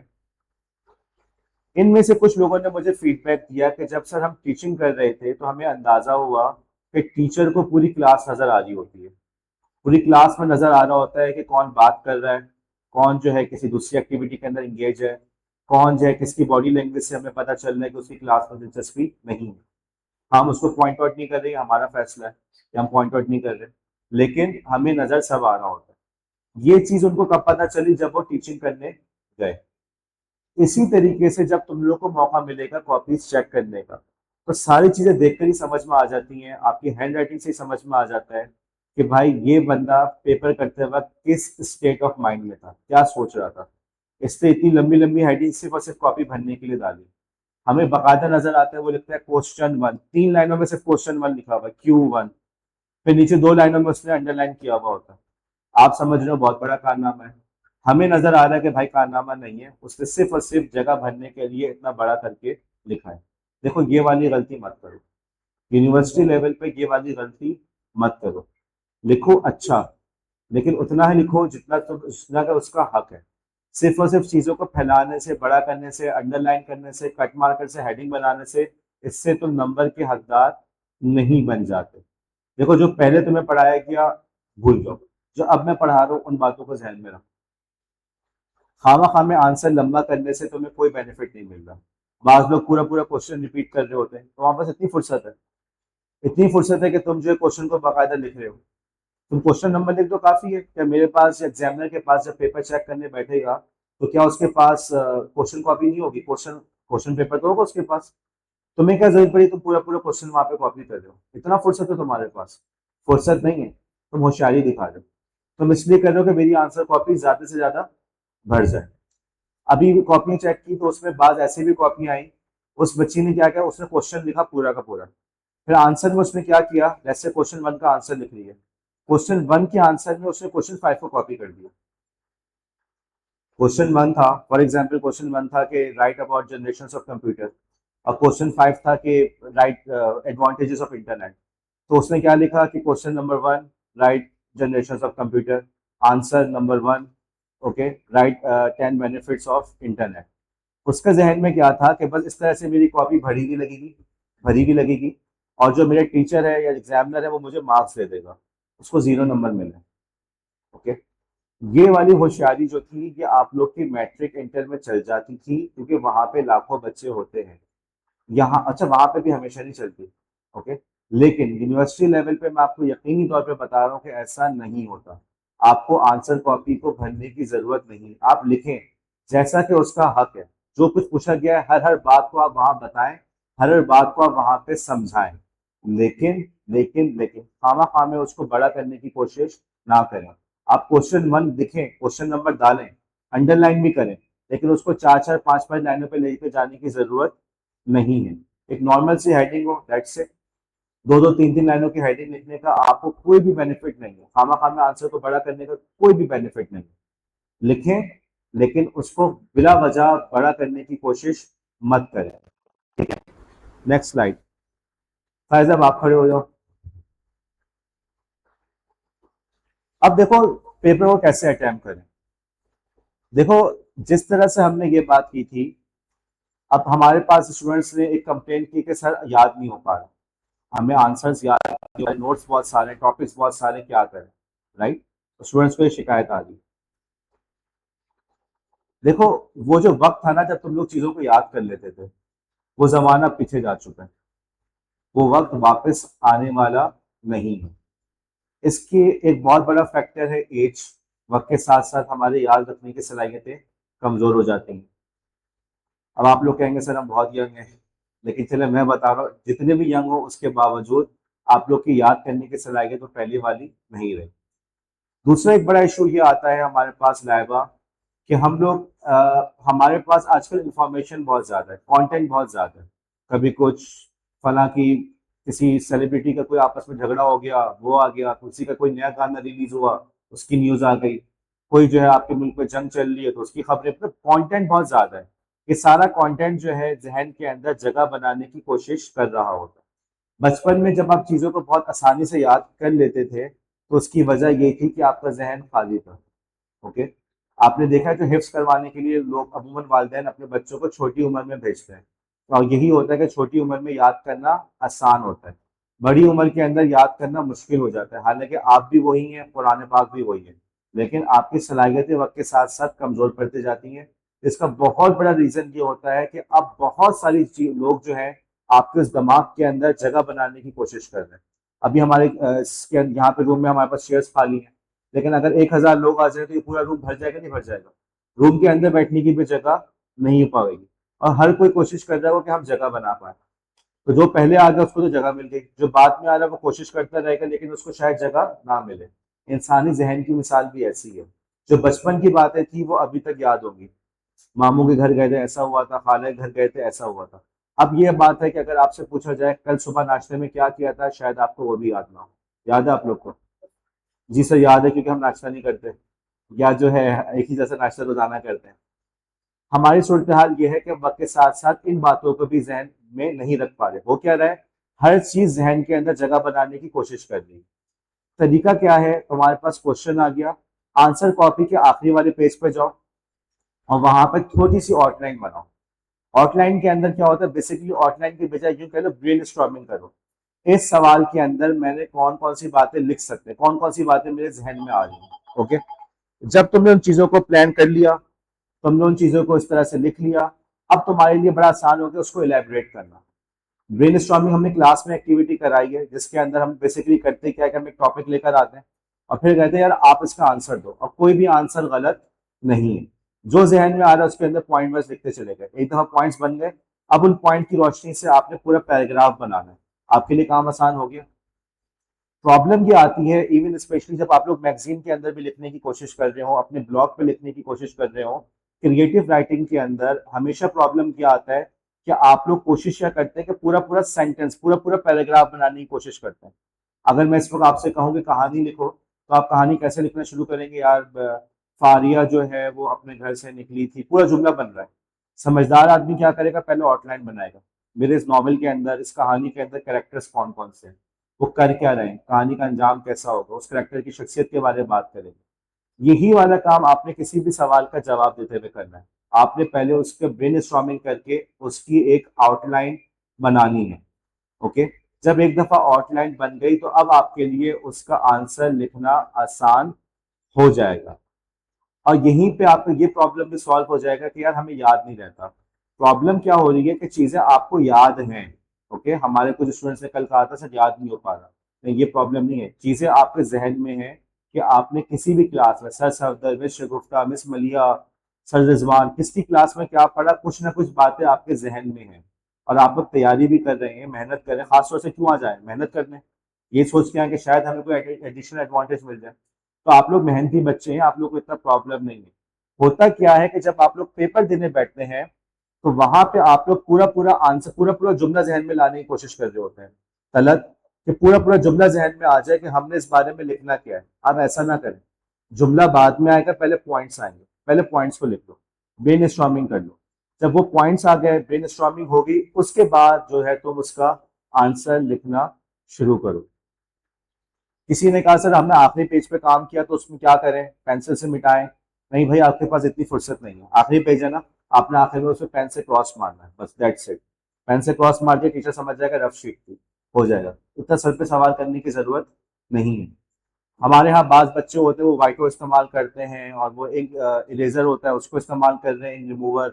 और जो है वो कभी पेंसिल से लिख रहे हैं। एक कुछ स्टूडेंट ऐसे थे पेंसिल से काट रहे हैं। पेंसिल से काटने का क्या मतलब है तुम्हारा? क्यों पेंसिल से काट रहे हो? सीधा सीधा पेन से काटो और आगे बढ़ जाओ ना। वाइटो वगैरह के ऊपर इतना वक्त लगाने की जरूरत नहीं है। आपको सकता है वाइटो लगाने से आपकी कॉपी बड़ी खूबसूरत लगेगी, अच्छी लगेगी। मेरे ख्याल में वाइटो लगाने से खूबसूरती में इजाफा होता है, कमी हो जाती है? मेरा यही ख्याल है कि वाइटो लगाने से कमी होती है। इन चीजों पर इतना वक्त जाया ना करो, क्रॉस करो, बस आगे बढ़ जाओ। ब्रेन स्टॉर्मिंग की, पॉइंट्स लिखे, आखिरी शीट को इस्तेमाल किया, आखिर में क्रॉस मारा और आगे बढ़ गए। Next slide. देखो, अब ये जो तुम्हारे 2 घंटे है ना, 2 घंटे का पेपर है, इस 2 घंटे को सही से इस्तेमाल करना सीखो। मसलन कॉलेज का इंटरनल एग्जाम है, वो भी 2 घंटे का है। अब तुम यहाँ पे बैठो कि अगर मैं कॉलेज में 2 घंटे पेपर पे बैठ सकती हूँ या नहीं बैठ सकती। कॉलेज के अंदर मैं 2 घंटे यहाँ बैठ पा रही हूँ या नहीं बैठ पा रही। जब यहाँ 2 घंटे पूरे हो गए ना, तो कराची यूनिवर्सिटी में तुम बैठ पाओगे। अगर यहाँ पे तुम अपनी एग्जाइटी को कंट्रोल नहीं कर पा रहे, यहाँ पे तुम्हें टेंशन है, यहाँ पे तुम्हें परेशानी है, तो तुम जो हो अपनी एग्जाइटी को, अपनी परेशानी को कराची यूनिवर्सिटी में भी कंट्रोल नहीं कर पाओगे। अपने उस 2 घंटे की हिफाजत करो। हिफाजत कैसे? सबसे पहले अपने आप को थोड़ा ट्रेन किया कॉलेज के इंटरनल में कि पूरे 2 घंटे बैठ गए, कोई टेंशन नहीं है, पूरा कॉलेज खाली हो गया, सब बाहर जा रहे हैं, आपको भी निकाल के कॉलेज के दरवाजे पर ताला लगेगा। ओके, आपको बाहर जाए बगैर ताला नहीं लगेगा। दूसरी बात, जब पेपर देने बैठे अपना वक्त जाया मत करो। आपके पास ऐसे क्लास फेलोज आएंगे, या पेन देना, रिमूवर देना, पेंसिल देना। या पेपर एक ऐसी चीज है कि हर आदमी सोच समझ के घर से निकल रहा है। कोई ऐसा स्टूडेंट आज तक हुआ कि जैसे यार अपने आज पेपर भी है, जाना है यार, चलो चलो चलते हैं यार, देखेंगे वहां पे? ऐसे होते हैं स्टूडेंट? अगर कोई ऐसा स्टूडेंट है तो आपका कसूर नहीं है। आपने उसको पेन देने में, पेपर देने में, अपना कोई पेंसिल देने में अपना वक्त जाया नहीं करना। हम इसी चीज को अपने इंटरनल एग्जाम में भी देखते हैं कि हमारा जो स्टूडेंट है, सर वो मेरी पेंसिल उसके पास है, सर वो मेरा पेन उसके पास है। यार तुम इतने फारे हो, तुम मतलब इतने सस्ते हो तुम। उस बंदे को इतना होश नहीं है। पेंसिल इरेजर कितने का आता है? 1000 2000 का आता है। 10 20 रुपए की चीज एक बंदा साथ लाने को तैयार नहीं है, तुम इतने फारे हो, तुम उसको दे रहे हो। अपना सामान लेके जाओ। दूसरे को चीजों को देने में अपना टाइम वेस्ट मत करो। किसी की मजबूरी हो गई, रास्ते में चिंची से आपको कोई पेन वगैरह बैग गिर गया, चीज खो गई, वो एक अलग बात है। उसमें भी है कि यार मेरे पास 2 पेन है, तुम दूसरा पेन ले लो, बस बात खत्म। लेकिन इतने फारिग नहीं हो तुम कि बार बार उसको चीज देते रहो, उससे वापस लेते रहो। इसी तरीके से एग्जामिनेशन हॉल के अंदर कौन क्या कर रहा है, कौन चीटिंग कर रहा है, कौन जो है सवाल पूछ रहा है, क्यों सवाल पूछ रहा है, क्या पूछा, मैं भी पूछ लूँ। ओके, ये बच्चों के अंदर ना एक होता है। वरिया को देखा कि वरिया सवाल पूछ रही है, तो यार वरिया ने क्या पूछा, किस बारे में पूछा, मैंने क्यों नहीं पूछ रही। अपना प्लान किया है, अपने काम पे करो। जो सवाल वरिया के जहन पे आ रहा है वो जरूरी नहीं आपके जहन में आए। अपने काम पे तवज्जो दो, दूसरे के ऊपर अपना वक्त टाइम वेस्ट मत करो। और इसी के अंदर ये बात भी आ गई कि वाइटो, ये इंक रिमूवर के ऊपर इतना वक्त जाया नहीं करो। अगर तुम ये सवाल, जैसे तुमने पहले पेपर को देखा, 1 मिनट तक तुमने अपनी सांस ली, उसके बाद तुमने पेपर देखा, उसको प्लान किया, उसको प्लानिंग करने के बाद तुमने जो है प्लानिंग करने के बाद तुमने आंसर लिखना शुरू किया। आंसर को लिखने से पहले भी तुमने उसकी आउटलाइन बनाई। अब मुझे बताओ गलती करने का इम्कान कितना रह गया? वाइटो वगैरह की जरूरत पड़ेगी? तुम्हारे गलती करने का चांस बहुत कम हो गया। और फिर भी अगर गलती हो जाती है, क्रॉस करो, आगे बढ़ जाओ, दोबारा लिखना शुरू कर दो। बैठ के उसके अंदर वाइटो इंक रिमूवर के ऊपर, या किसी को पेन देने पे, पेन लेने पे, फला क्या कर रहा है, फला एग्जामिनर से क्या पूछ रहा है, सर सफदर रूम में आए थे, मिस तबस्सुम रूम में आई थी, इन चक्करों में अपना वक्त जाया मत करो। पेपर देने गए हो, वहां पे पूरी तवज्जो के साथ, पूरी की पूरी तवज्जो किस चीज पर हो? पेपर के ऊपर। Next slide. मैमूना, आगे आके बैठना। अब आगे सबसे इंपॉर्टेंट बात, पेपर कौन सी जबान में करना है? कौन सी जबान में करना है? देखो, हमारे जो सब्जेक्ट के पेपर्स हैं, आप उसको उर्दू और इंग्लिश, किसी भी, दोनों में से किसी भी लैंग्वेज में कर सकते हैं। उर्दू इंग्लिश आपके पास करने का इख्तियार है। अलबत्ता इंग्लिश का पेपर इंग्लिश में ही करना है। क्योंकि आप लोग बहुत अक्लमंद है इसलिए मुझे बताना पड़ रहा है, इंग्लिश का पेपर इंग्लिश ही में करना है। इंग्लिश के अलावा जो दीगर मज़ामीन है वो आप इंग्लिश या उर्दू दोनों में कर सकते। क्वेश्चन पेपर के अंदर आपके पास उर्दू में सवाल नहीं आएगा। ये लास्ट टाइम बात तय हुई थी कि उर्दू में सवाल नहीं दिया जाएगा। बात ये थी कि जो बीएड का स्टूडेंट है उसको इंग्लिश इतनी तो समझ में आनी चाहिए कि सवाल समझ सके, लेकिन नहीं आती, हमें पता है, हम तजुर्बे के बुनियाद पर बता रहे हैं कि हमारा बच्चा इंग्लिश उसको सही से नहीं आती। बहरहाल, लेकिन पेपर जब लिख रहे हैं आप तो आप उसको इंग्लिश या उर्दू दोनों में से जिस पे भी आप लिखना चाहे आप उसको लिख सकते हैं। आपका काम ये है कि आपने उसके अंदर सही से चीजों को लिखना है। ओके, ये असल बात ये, आप सही से लिखें। लास्ट टाइम भी मैंने ये बात क्लास में बताई थी और हमारे पास बच्चों ने उसके बावजूद इंग्लिश में पेपर किया। वाजे तौर पे नजर आ रहा था कि उनको लिखना नहीं आता। यार आपकी इंग्लिश अच्छी होनी चाहिए, लेकिन वो जो पेपर के 2 घंटे है ना वो इंग्लिश इंप्रूवमेंट की लिए नहीं है। वहां पे इंग्लिश टीचिंग की क्लास नहीं हो रही। उन 2 घंटों के अंदर आपने इंग्लिश पढ़ना था, पहले पढ़ना था, इंग्लिश की प्रैक्टिस करनी थी, पहले करनी थी। उन 2 घंटों के अंदर वो मौका नहीं है कि वहां बैठ कर आप इंग्लिश सीखें। वो 2 घंटे इस काम के लिए नहीं है। अगर आपकी इंग्लिश अच्छी नहीं है, अगर आपको सही से लिखना नहीं आ रहा, तो आप उस पेपर को उर्दू ही में करें। उस मौके पे बैठ के अपनी इंग्लिश का इम्तहान लेना ना शुरू करें। रोमन में तो बिल्कुल भी नहीं लिखना। ये सिर्फ मैं नहीं कह रहा, रूल है हमारा, एग्जामिनेशन का रूल है कि या तो उर्दू रस्मुल खत चलेगा या अंग्रेजी चलेगी, रोमन उर्दू नहीं चलेगी। अच्छा, अब लास्ट टाइम कुछ बच्चों ने गलती ये की थी कि फॉर एग्जाम्पल अगर किसी सवाल का जवाब है JPG, पता ना इमेज की एक टाइप होती है, तो हमारे पास बच्चों ने उसके जवाब में लिखा है जीम, ये पे, ये वाली गलती नहीं करनी। जहां पे इंग्लिश की टर्म आ रही है वहां पे इंग्लिश ही लिखी जाएगी। ओके, अगर आपने कहीं पे लिखना है पॉजिटिव री, तो आपने इंग्लिश में ही लिखना है पॉजिटिव री। कहीं पे आपने लिखना है रिफ्लेक्शन, तो इंग्लिश में ही लिखेंगे रिफ्लेक्शन। आप यूं लिख सकते हैं, रिफ्लेक्शन का फायदा ये होता है, रिफ्लेक्शन ऑन एक्शन की तारीफ ये है, रिफ्लेक्शन इन एक्शन की तारीफ ये है। लेकिन जो वर्ड अंग्रेजी का है उसको अंग्रेजी में लिख रहे हैं, वहां पे रोमन में या उसको रिफ्लेक्शन को लिखने के लिए आप जो है रे, ये, फे, ये वाली गलती नहीं करना। जो अंग्रेजी का लफ्ज है उसको अंग्रेजी में लिखो। ठीक है, लैंग्वेज के अंदर आपको बता दिया आपके पास उर्दू अंग्रेजी दोनों का इख्तियार मौजूद है। आप चाहें भी तो अपने टीचर से पूछ के आप उसको कंफर्म कर ले, लेकिन मेरी मालूमात ये है, जो मेरी नॉलेज है, हर पेपर आप उर्दू या इंग्लिश दोनों में से किसी में भी कर सकते हैं। लास्ट टाइम जब हमने कॉपियां चेक की हैं, आप बिलीव करें, उर्दू में लिखने वाले की भी एक बच्ची ऐसी थी, जामिया मिल्लिया की, उसके 59 नंबर आए, 59 आउट ऑफ 60। 60 मार्क्स होता है टोटल, उसके आए 59, उसको देने थे 60। लेकिन फिर कुछ टीचर्स ने कहा कि यार 60 आउट ऑफ 60 दे दोगे तो ऑब्जेक्शन में आ जाए, तो 59 किए। पेपर उसने किस में किया था? उर्दू। तो ये बात नहीं है कि उर्दू में काम किया तो आपके नंबर कम आएंगे, ऐसा नहीं है। बात ये कि आपने कितना अच्छा लिखा है। बदनसीबी से हमारे पास ऐसे तलबा हैं जो उर्दू में भी सही नहीं लिख पाते, वो एक अलग प्रॉब्लम है। आपकी कम्युनिकेशन स्किल्स पे काम करने की जरूरत है, आपकी राइटिंग स्किल्स अच्छे हों उर्दू में, इंग्लिश में, लेकिन वो एक अलग मौजू है। बहरहाल, पेपर देते वक्त अगर आप समझते हैं मैं कॉन्फिडेंट फील नहीं कर रहा तो फिर उर्दू में कर लें, कॉन्फिडेंट फील कर रहे तो इंग्लिश में कर लें।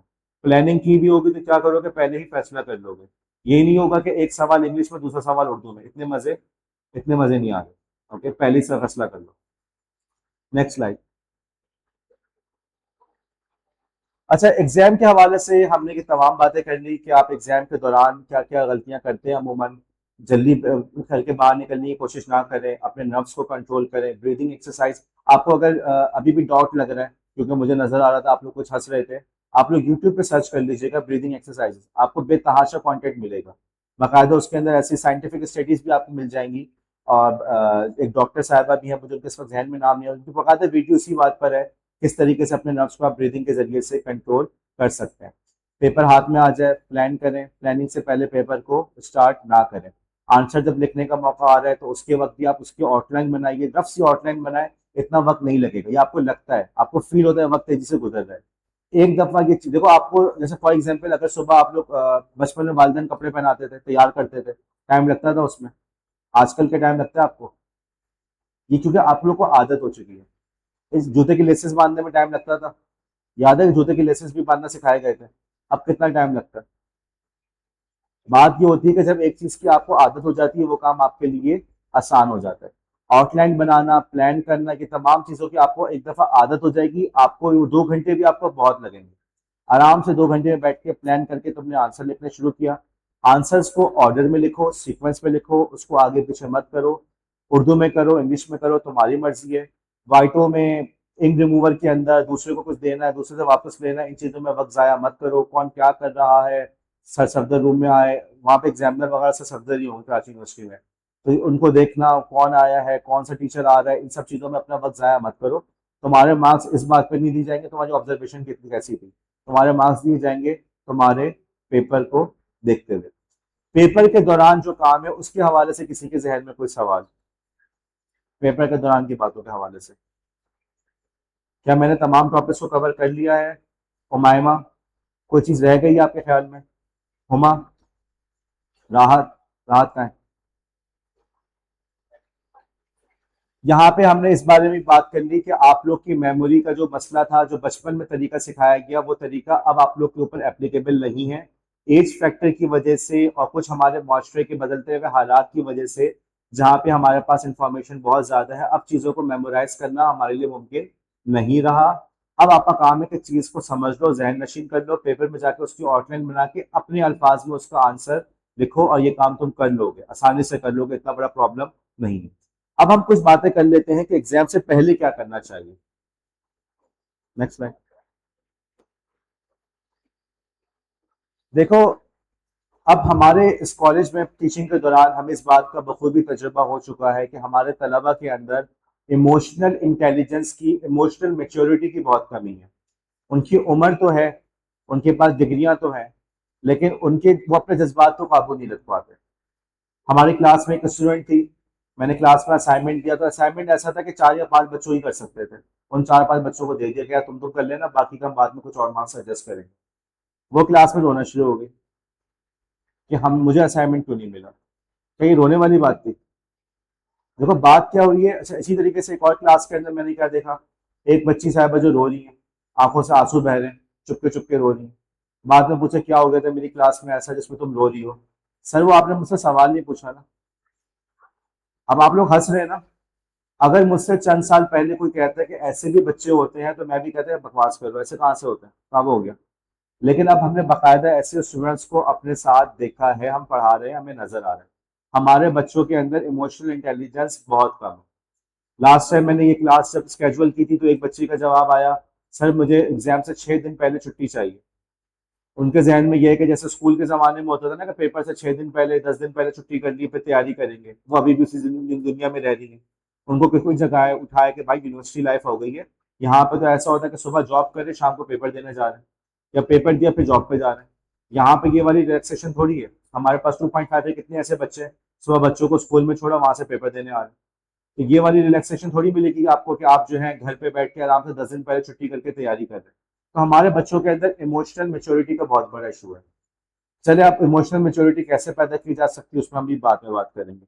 अभी जो आप लोग को ब्रीदिंग एक्सरसाइज बताइए, अभी आप उसी पे अमल कर लें तो ये भी बहुत है। अभी जो है हम बात करते हैं कि इमोशनल मेच्योरिटी ना होने का क्या नुकसान होता है। हमारे तलबा बहुत ज्यादा परेशान होते हैं। हमारे यहाँ बल्कि अभी एक सेमेस्टर है, उसका नाम ही हमने रखा हुआ है परेशान सेमेस्टर। वो हर बात पे परेशान होता रहता है, हर बात पे। पिकनिक कब होगी, कब होगी, नहीं होगी, सर वो रिसर्च रिपोर्ट कब जमा करानी है, नहीं जमा करे तो क्या होगा, बस सवाल ही सवाल। उनके सवालात खत्म ही नहीं होते। ये चीज मैंने नोट की थी। अभी आप लोग में से कुछ के पास इंफोग्राफिक्स का असाइनमेंट है। मैं क्लास में, सर एक बात बता दें, अलग से 2 दफा क्लासेस कराई, दोबारा मैं क्लास में अलग से गया, जी पूछो, फजूल के सवाल। सर मैंने बना दिया है, मुझे तो अच्छा लग रहा है, सर नंबर मिल जाएंगे, सर मेरे बच्चों को भी बड़ा पसंद आया है, नंबर मिल जाएंगे। फजूल के सवाल, कुछ ना कुछ पूछना है। ये इस किस्म के लोग होते हैं जिसे हम कहते हैं एग्जाइटी का इनको एक मसला होता है, वो परेशान होने के शौकीन होते हैं। यही वाला प्रॉब्लम आपको अपने क्लास फेलोज में नजर आएगा। अब कल कुछ बच्चे आके पूछे, सर सर सफदर के पेपर में क्या आएगा, सर सर आप बता दें, सर क्या आएगा, सर सर सफदर के पेपर में क्या आ रहा है, सर उनसे पूछ के बता दें, सर सफदर मिल ही नहीं रहे। बात क्या हो रही है, परेशान होने की आदत है। मेरे साथ ऐसा हुआ कि एक सेमेस्टर में ऐसे बच्चे आए, सर आपने तो पूरा कोर्स ही कवर नहीं कराया, सर आपने तो इतने टॉपिक्स पढ़ाए नहीं है। और जाके जो है वो कह रहे हैं, सर आपने पूरा कोर्स कवर नहीं कराया। अगले सेमेस्टर में ऐसा बच्चे आए, सर आप इतना सारा पढ़ाते रहते हैं। ये बच्चों को ना परेशान होने की आदत है, और ये बच्चे आपके ऊपर भी असर डालेंगे। यार सुनने में आ रहा है आपकी दफा जो पेपर है ना उसका पैटर्न डिफरेंट होगा। यार सुनने में आ रहा है ना आपकी दफा पेपर में एमसीक्यूज नहीं होंगे। यार सुनने में आ रहा है ना भाई, आप मुझसे बोलो तो तुम्हें सुनने में जो भी आ रहा है अपने पास रखो, मुझे नहीं सुनाओ। जो भी तुम्हें सुनने में आ रहा है वो अपने पास रखो। ऐसे लोग हैं, आपका काम है कि ऐसे लोगों को अवॉइड करें। ऐसे लोग अपनी परेशानी आपको मुंतकिल करते हैं, बस उनकी आदत है। कोई ना कोई परेशानी उमैमा, कोई ना कोई परेशानी, कोई ना कोई प्रॉब्लम उन्होंने आगे मुंतकिल करना, किसी और के पास ट्रांसफर करना, बस उनकी आदत है। यार सुनने में आ रहा है ना पेट्रोल और महंगा होने में, सुनने में आ रहा है ना कि बस वो, भाई जो भी सुनने में आ रहा है बहुत शुक्रिया आपका, मेरे कान खराब है, मुझे अम्मी बुला रही है, मुझे अब्बू बुला रहे हैं, मैं काम में मसरूफ हूँ, बाद में बात करें। सुनने वनने में आ रहा है, ऐसे लोगों से दूर रहें। ऐसे लोग आपको भी परेशान करेंगे और आपका भी, बल्कि परेशान नहीं करेंगे, आपका दिमाग खराब करेंगे। कि लोगों के अंदर टेंडेंसी होती है कि अपनी परेशानी को आगे ट्रांसफर करना, बस ये लोगों का दिल चाहता है, बस उनका अंदर एक शौक है, बातें बनाना, फला के साथ ये हुआ, फला के साथ ये हुआ, कॉलेज में फला के साथ ऐसा हो गया, यूं हुआ। भाई तुम्हारा काम नहीं, अपने काम पे तवज्जो दो। तो सबसे पहले एग्जाम से पहले ऐसे बच्चों को, ऐसे तलबा को, ऐसे साथियों को काट दें, उनसे कता ताल्लुक कर लें, उनके मैसेजेस का रिस्पॉन्स ना करें। यार कुछ मसला है, कुछ इशू है, मेरा मोबाइल काम नहीं कर रहा, इसलिए जवाब नहीं दे पा रही। ओके, हुमा हैंड रेस करें। जी हुमा, आप इन लोगों में से हैं, क्या बता रही हैं आप?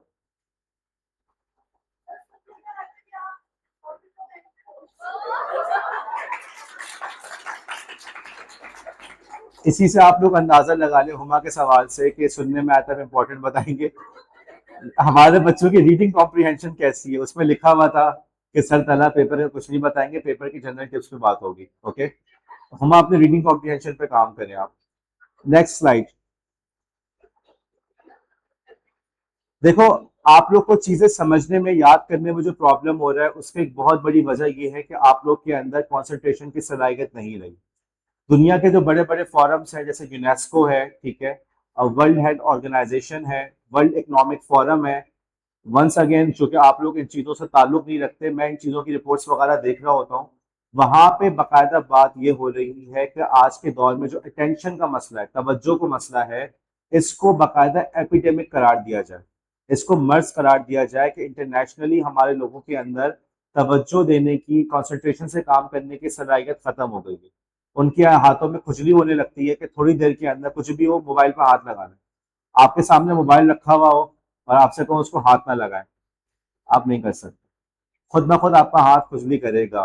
ओके, बस ये एक है प्रॉब्लम। ओके, राहत कर रही है कि ऐसा मसला नहीं है, इसलिए कि राहत बेचारी के पास मोबाइल भी नहीं है।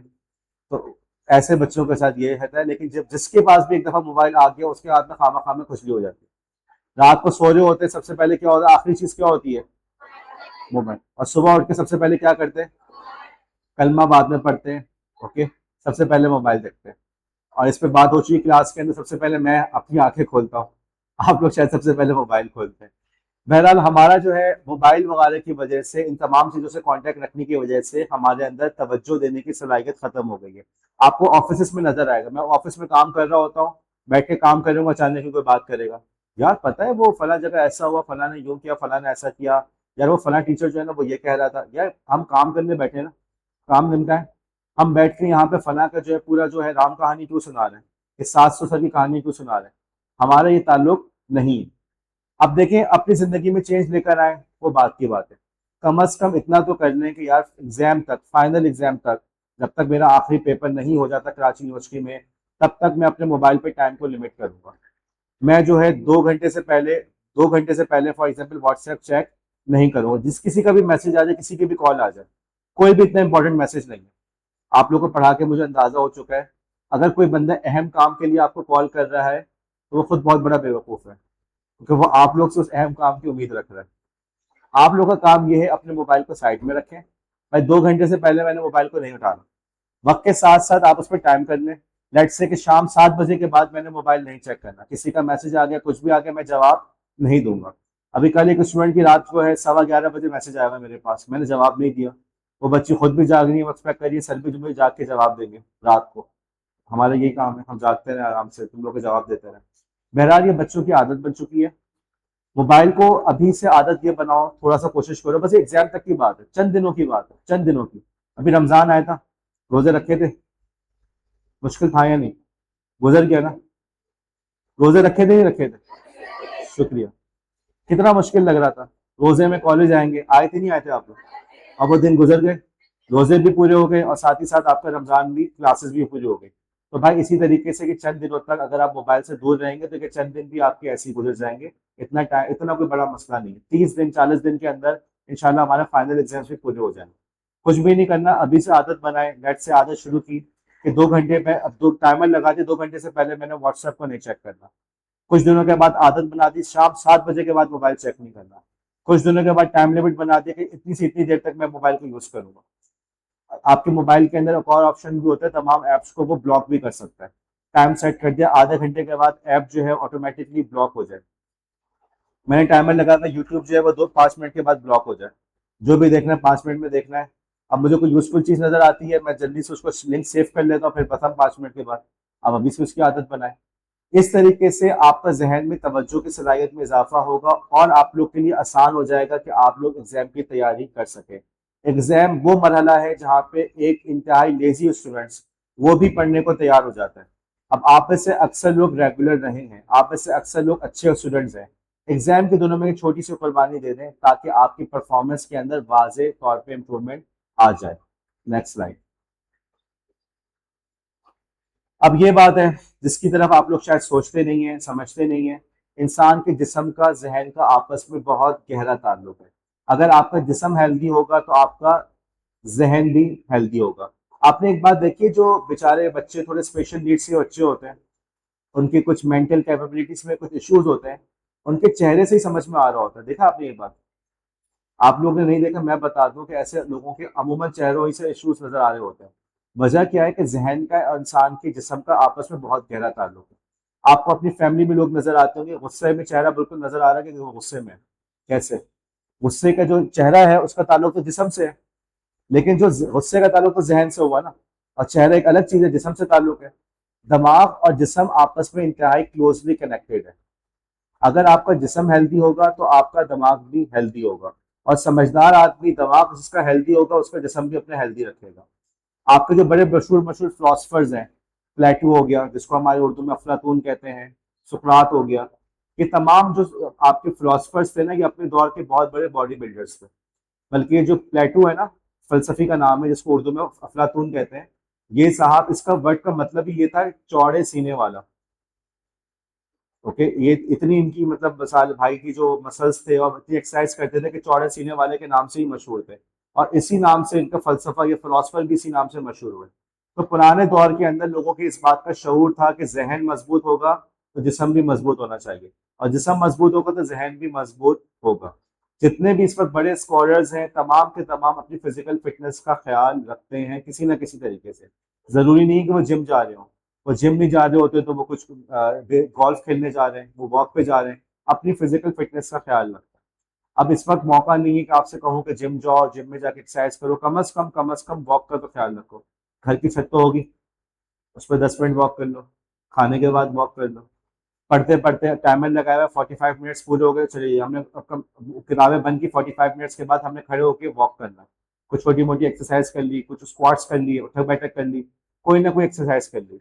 आपको वाजे तौर पे आपने नजर आएगा कि जब आप ये फिजिकल एक्टिविटी करते हैं तो आपका जहन ताजा दम हो जाता है। कि जो आप इतनी लंबी लंबी पढ़ाई नहीं कर पाते तो उसके पीछे बहुत बड़ी वजह भी यही होती है कि आपकी बॉडी आपका साथ नहीं दे रही होती। लेकिन जब आप एक्सरसाइज करते हैं तो बॉडी के अंदर ब्लड का फ्लो बढ़ जाता है, ऑक्सीजन का फ्लो बढ़ जाता है और आपकी बॉडी आपका साथ देने लगती है। Next slide. मेरे ख्याल में स्लाइड देखकर समझ में आ रहा होगा कि हमारा टॉपिक क्या है। बच्चे, हमारा टॉपिक है नींद, नींद पूरी करना। अगेन इसके अंदर की साइंटिफिक स्टडीज मौजूद हैं कि अगर आपकी नींद पूरी नहीं हुई तो आपके जहन की वही हालत है जो किसी शराबी के जहन की हालत होती है। शराब का पता है, वाइन वगैरह पीने के बाद, हैवी ड्रिंक्स पीने के बाद इंसान के अंदर एक नशे की सी कैफियत हो जाती है। अब वो ऑल फॉल बकने लगता है, अपनी बॉडी पर उसका कंट्रोल नहीं रहता, वो सीधा नहीं चल पाता। पता चला कि जिन लोग की नींद पूरी नहीं हो रही उनके जहन की वही हालत हो रही है जो उसकी है जो नशे की हालत में। अब आप लोग ने शायद कभी शराब ना पी हो, कभी नशा ना किया हो, लेकिन उस नशा ना करने के बावजूद अगर आपकी नींद पूरी नहीं हो रही तो आपकी मेंटल हालत ऑटोमेटिकली वो हो रही है जो उस नशे की है। नींद का पूरा होना बहुत ज्यादा जरूरी है। और हमारे बच्चे इसी मिस्टेक को बहुत ज्यादा कर रहे होते हैं। हमारी क्लास में हमें नजर आ रहा होता है कि बच्चे जो हैं वो बाकायदा मुंह खोल के बहुत बड़ी बड़ी दवाइयां ले रहे होते हैं। और कहना पड़ता है कि भाई इतनी बड़ा मुंह ना खोलो कि सामने वाले को निगल लो। ओके, तो इसी से नजर आ रहा है कि यार वो उनके नजदीक नींद जो है ना वो कोई बहुत एक्स्ट्रा चीज है, या नींद जो है ना वो टाइम को वेस्ट करना है। अब ये हमारे घरों का इंतजाम है, हमारे टीचर्स ने हमें मिसगाइड किया है लाइबा, कि नींद कोई बुरी चीज है। अगर आप सोते हैं तो कहते हैं कितना सोता है, आपकी खामी के तौर पे पेश किया जाता है। ऐसा है या नहीं? हर घर में ऐसा है, किसके घर में ऐसा नहीं है? किसके घर में अम्मी बोलती है बेटा नींद पूरी करो? बस मुश्किल से दो तीन। और एक स्टूडेंट वहां पे हैंड रेस कर दी है कि जी हमारे घर में ऐसा नहीं है, लेकिन वो स्टूडेंट है जो क्लास के अंदर इंतहा मुझे इनअटेंटिव नजर आती है। बहरहाल, पॉइंट इज कि हमारे घरों के अंदर भी सिस्टम ये बन गया कि नींद पूरी करना कोई बहुत बड़ा जुर्म है। हर वक्त सोते रहती है, क्या करेगी? राइट, ऐसी चीजें हैं कि नहीं? सोने को सुस्ती और कायरी समझ लिया है, जबकि ऐसा बिल्कुल नहीं है। देखो होता क्या है, बात समझो। माजी में बिजली इजाद नहीं हुई थी। जब बिजली नहीं थी, लोगों के पास रोशनी के लिए सनलाइट होती थी, और दिन की रोशनी में काम निपटाना होता था। रातों को अगर जरूरत है तो आप मोमबत्ती इस्तेमाल कर रहे हैं, दिया इस्तेमाल कर रहे हैं, लेकिन वो एक्सपेंसिव था। ओके, और जितना भी आप अमीर क्यों ना हो, आपके लिए मतलब आप भी कहते थे यार इसकी जला के रखने की जरूरत क्या है। नतीजा क्या होता था कि मगरिब के बाद जब अंधेरा होने लगता तो लोग चीजों को रैप अप करते थे, खाना वाना खाया, नमाज पढ़ी, सो गए। अब उस जमाने के अंदर जो हम किस्से पढ़ते हैं कि अल्लामा इकबाल रातों को जाग जाग के पढ़ते थे, उस जमाने में ये किस्सा हमें समझ में आता है, क्योंकि उस जमाने में रात होती कब थी? मगरिब के बाद। मगरिब के बाद लोग सो जाते थे। उस दौर में कुछ पढ़ाकू बच्चों ने कहा कि मैंने ज्यादा पढ़ना है, तो उन्होंने जो है रात को मोमबत्ती में, लालटेन की रोशनी में पढ़ लिया। और ठीक है, पढ़ लिया। नींद पूरी करने का अभी भी उनके पास बहुत वक्त है, क्योंकि सुबह जब सूरज निकलेगा तो दिन का आगाज होगा। हमारे दौर बदल चुका है। हमारे दौर में बिजली की वजह से अब क्या सिचुएशन है हमारे पास, कि हमारे यहाँ रात को खाने कितने बजे पकना शुरू होता है? 10-11 बजे, आम सी बात है। सोते सोते एक दो तो बच जाता है। एग्जाम के दिनों में कम से कम ये मिस्टेक ना करो, अपनी नींद को पूरी करो। तुम्हारी नींद पूरी होगी तो ये सारे काम हो जाएंगे। तुम्हारा नींद पूरी ना होने की वजह से भी आपको डिप्रेशन होता है, एंग्जाइटी होती है। मैंने कहा ना कि मेंटल हेल्थ का जिस्म से बहुत गहरा ताल्लुक है। जिस्म फ्रेश फील नहीं कर रहा, वो जहन पे असर डाल रहा है। जहन पे असर पड़ रहा है, नतीजे में क्या हो रहा है कि आपके अंदर एंग्जाइटी हो रही है, आपको डिप्रेशन हो रहा है, आपको परेशानी हो रही है। नींद पूरी कर लो, आपके आधे मसले यहीं खत्म हो गए। नेक्स्ट। नाश्ता। नाश्ता ये वो चीज है, एग्जाम से पहले आप में से अक्सर बच्चे नाश्ते किए बगैर, ब्रेकफास्ट किए बगैर कॉलेज आते हैं। एग्जाम के मौके पे ये वाली गलती मत करना। एग्जाम के मौके पे ये गलती मत करना। एग्जाम आपके कराची यूनिवर्सिटी में एग्जाम कब हो रहे हैं? जून में। जून में मौसम कैसा होगा? कराची में बर्फबारी पड़ रही होगी। Right. कराची यूनिवर्सिटी में जब अंदर जाएंगे आपको अच्छा खासा वॉक करना पड़ेगा। वहां पे पेपर शुरू होने से पहले भी खड़े होकर आपको वेट करना पड़ेगा, वहां बैठने की जगह नहीं है आपके पास। राइट, इस पूरी जो फिजिकल जो एक्सर्शन हो रही है, और उस दौरान आपने नाश्ता भी ना किया हो, आपकी क्या हालत हो जाएगी? प्रॉब्लम होगा नहीं होगा? मैंने अपनी क्लास के अंदर बच्चों को देखा है, जो बच्चे सबसे ज्यादा शोर मचा रहे होते, सब ब्रेक हो गई, कि वही बच्चे होते जो नाश्ता किए बगैर आ रहे हो। उनसे बर्दाश्त ही नहीं हो पा रहा होता। एग्जाम के अंदर भी कुछ आगे पीछे हो जाए, वो लोग नहीं कर पाते। आपके लिए उनको चीजों को हैंडल नहीं कर पाते। आपके लिए जरूरी है भाई कम से कम नाश्ता करके आए। एक बहुत अच्छी चीज है, जैसे मैंने आपसे कहा ब्रीदिंग एक्सरसाइजेस का बताया, अपनी एग्जाइटी को कंट्रोल करने की एक बहुत अच्छी चीज है हमारे यहाँ, जिसे कहते हैं, जिसकी तस्वीर नजर आ रही है। राइट, ये वो चीज है। इसके अंदर अगेन आप ऑनलाइन मेडिकल रिपोर्ट्स पढ़ सकते हैं। इसके अंदर पोटेशियम है, विटामिन B6 है, मैग्नीशियम है। ये वो तमाम केमिकल्स हैं जो आपकी एग्जाइटी को कंट्रोल करने में आपके काम आते हैं।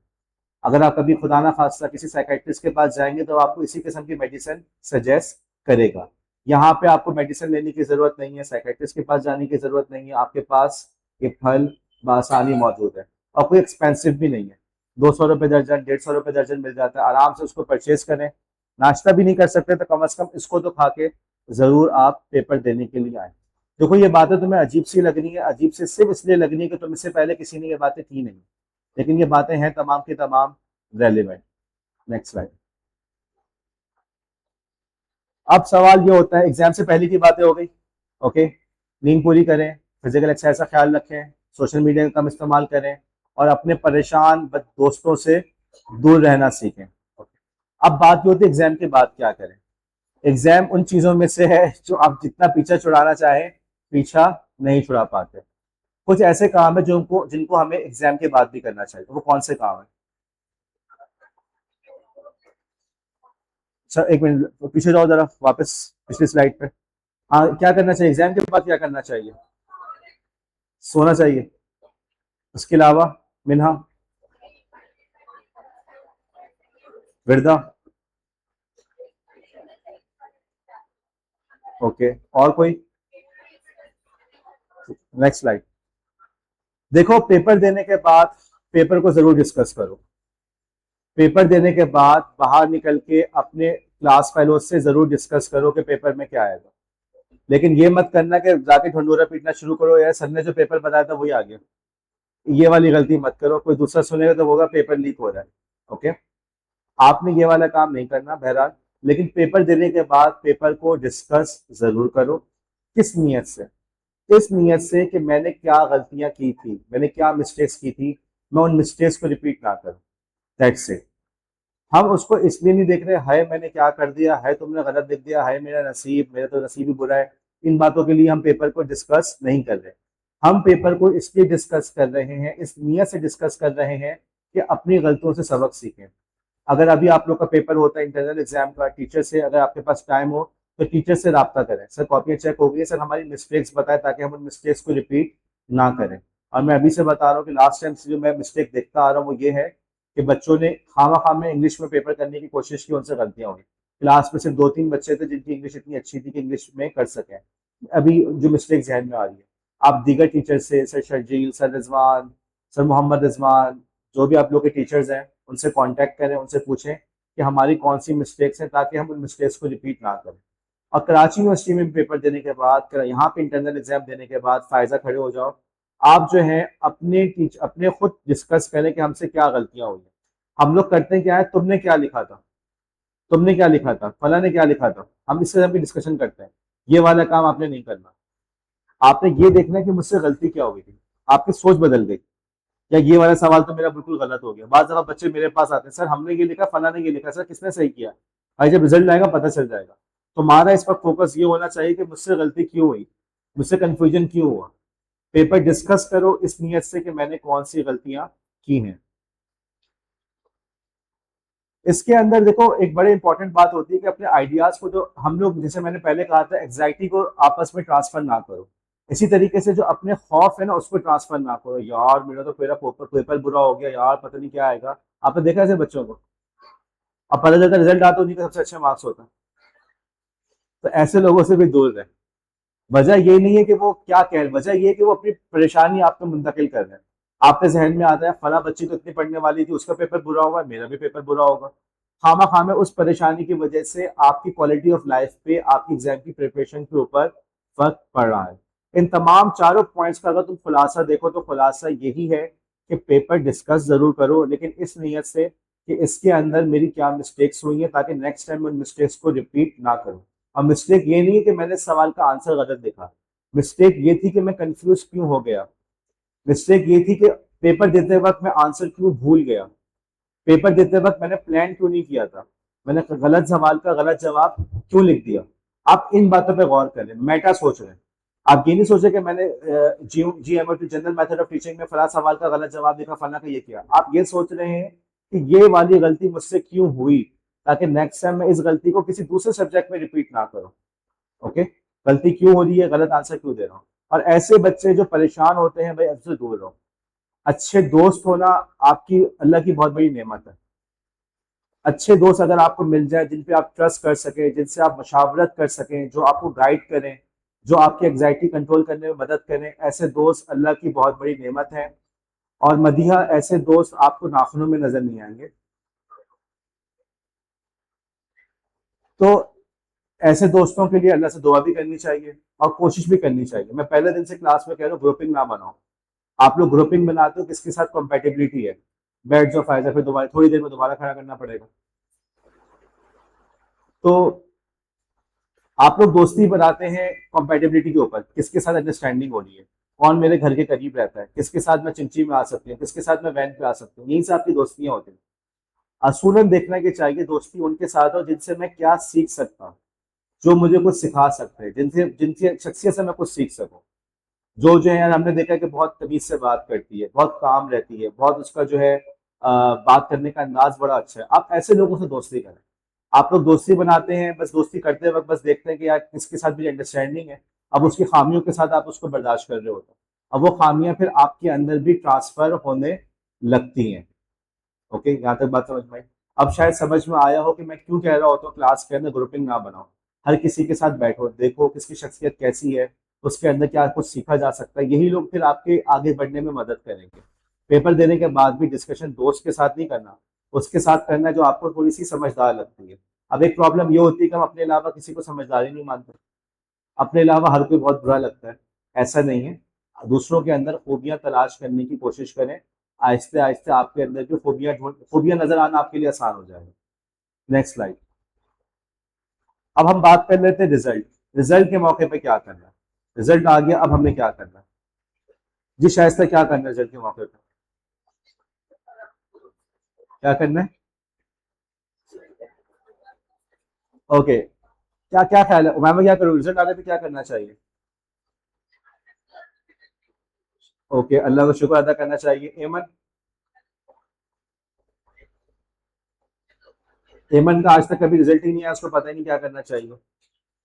मुंतहा,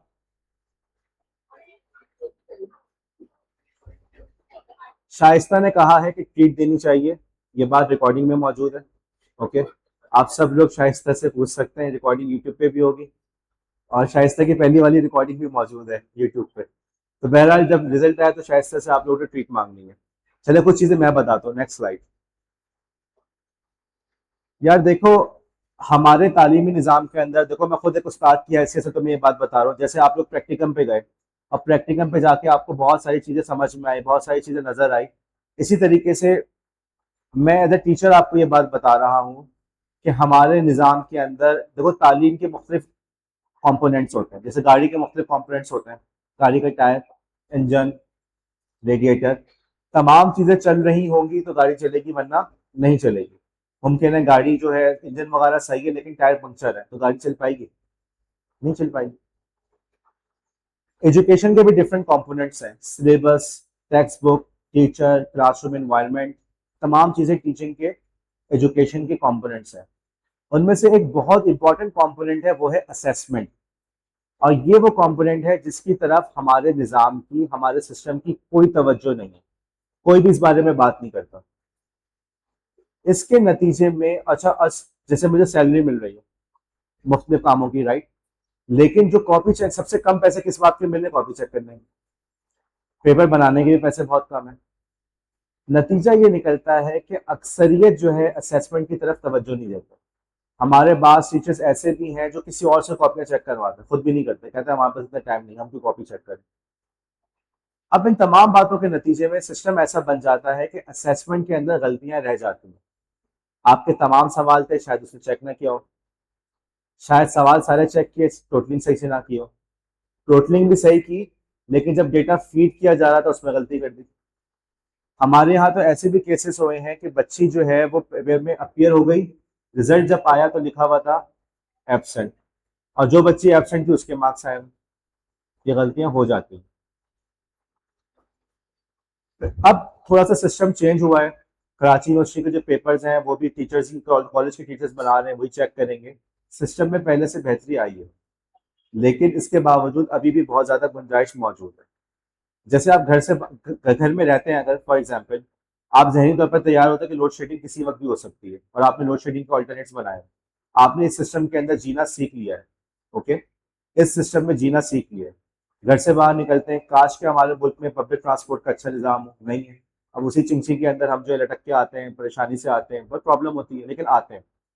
यही वाली बात, अब मेंटली रेडी रहो कि हमारा असेसमेंट का सिस्टम बहुत बुरा है, उसके अंदर गलतियां रह जाती हैं, डेटा फीड होने में गलती हो गई, डेटा जो है रिजल्ट बनाते वक्त गलती हो गई, कभी कॉलेज से गलती हो गई, कभी वहां से गलती हो गई, ये सारी चीजें होती हैं। आपका काम है कि आपने इन तमाम चीजों के लिए अपने आप को मेंटली रेडी रखना है। मेरी एक बहुत अच्छी स्टूडेंट थी, वो एक पेपर में फेल हुई, जब वो पेपर में फेल हुई उसने कॉलेज छोड़ दिया। मैंने उसको बार बार कॉल की, उसकी वालदा से मेरी बात हुई, मैं उसको समझाता रहा, देखो ये हमारे निज़ाम की खामी है, हमारे सिस्टम की खामी है, तुम्हारा कसूर नहीं है। लेकिन वो बस इस सदमे को बर्दाश्त नहीं कर पाए। मैं आपको अभी से ये बताना चाह रहा हूँ कि देखो, सिस्टम की इन कमजोरियों की वजह से कोई भी इशू हो सकता है। घर से बाहर निकलते हो, कभी किसी का मोबाइल चोरी हुआ है या मोबाइल खोया है? हैंड रेस करो। चोरी या खोया, दोनों सूरतों में क्या आप लोगों ने घर से निकलना छोड़ दिया?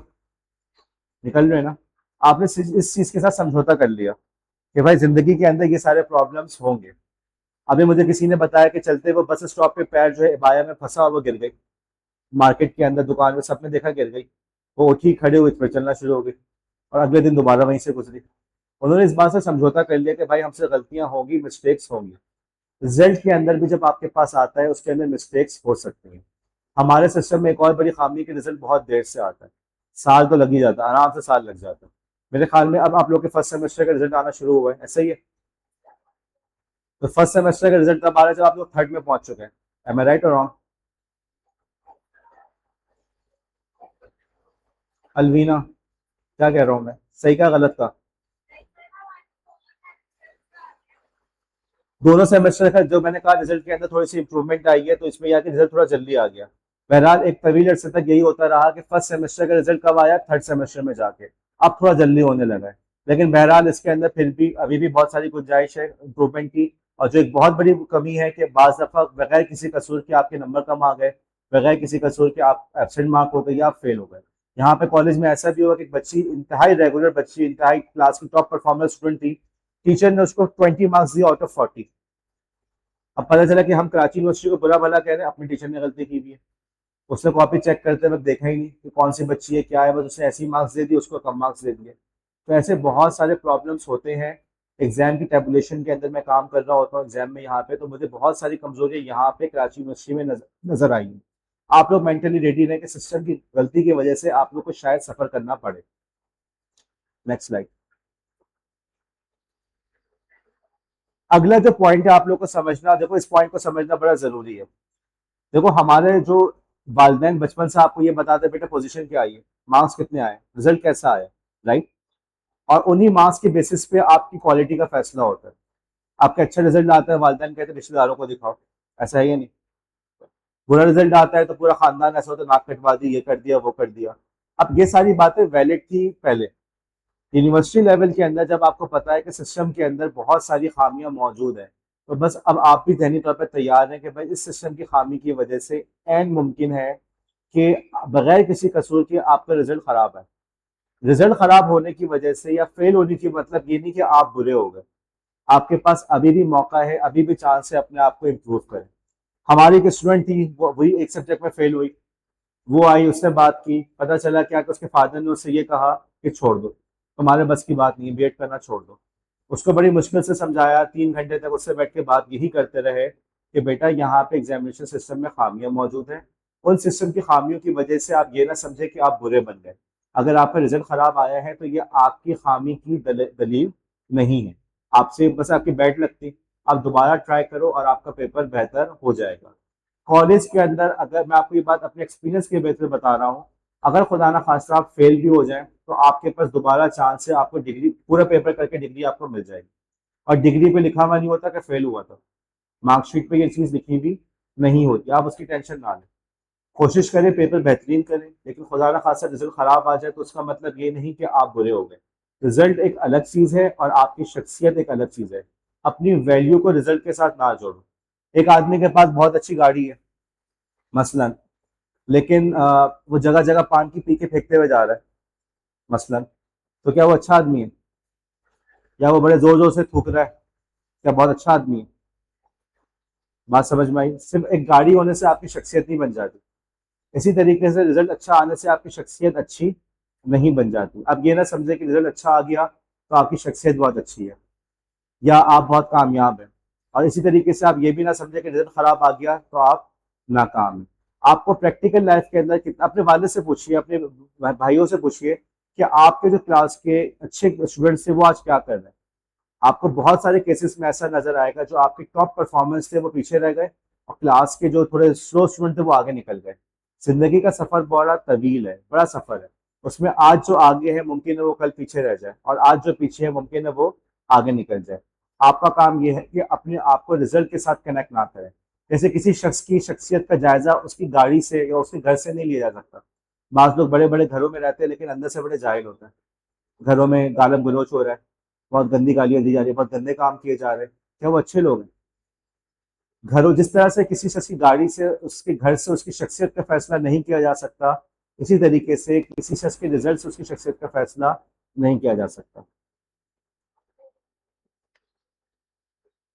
अच्छा, उसके बाद अगली स्लाइड।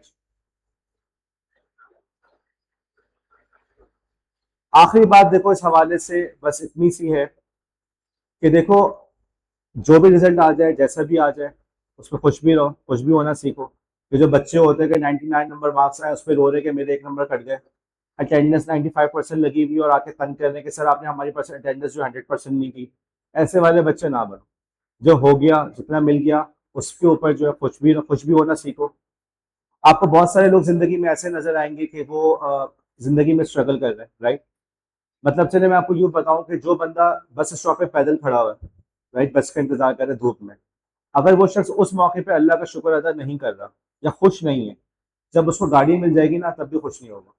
वो तब भी बैठ के रोता रहेगा। वो बोलेगा फलां के पास देखो कैसी गाड़ी है, मेरी गाड़ी देखो कैसी है, मेरी गाड़ी को तो इसी काम नहीं कर रहा, इस गाड़ी में तो इतना पेट्रोल है, किसी ना किसी बात पे रोता रहेगा। चीजों पे खुश रहना सीखो। ये भी सीखने की चीज है, ये सीखोगे तो आएगी। जैसा भी रिजल्ट आए उस पर खुश रहो, अपनी गलतियों से उसको एनालाइज करो और गलतियों को रिपीट ना करने की कोशिश करो। एक आखिरी बात मैं ये कहूंगा कि देखो, अपने क्लास फेलोज की हेल्प करना भी सीखो। जिंदगी के अंदर आप जो है अपने, चलो मैं आपको अपनी कहानी सुनाऊं कि मैं अगर अपने क्लास फेलो से पूछ देखता हूँ, याद करता हूँ, तो मुझे वो तो अपना वो क्लास फेलो याद नहीं आता जिसके मार्क्स बड़े अच्छे आते थे। मुझे वो क्लास फेलो याद आता है, उसके पास मैं कांटेक्ट करता हूँ, उससे मिलने की कोशिश करता हूँ जिसके अखलाक अच्छे होते हैं।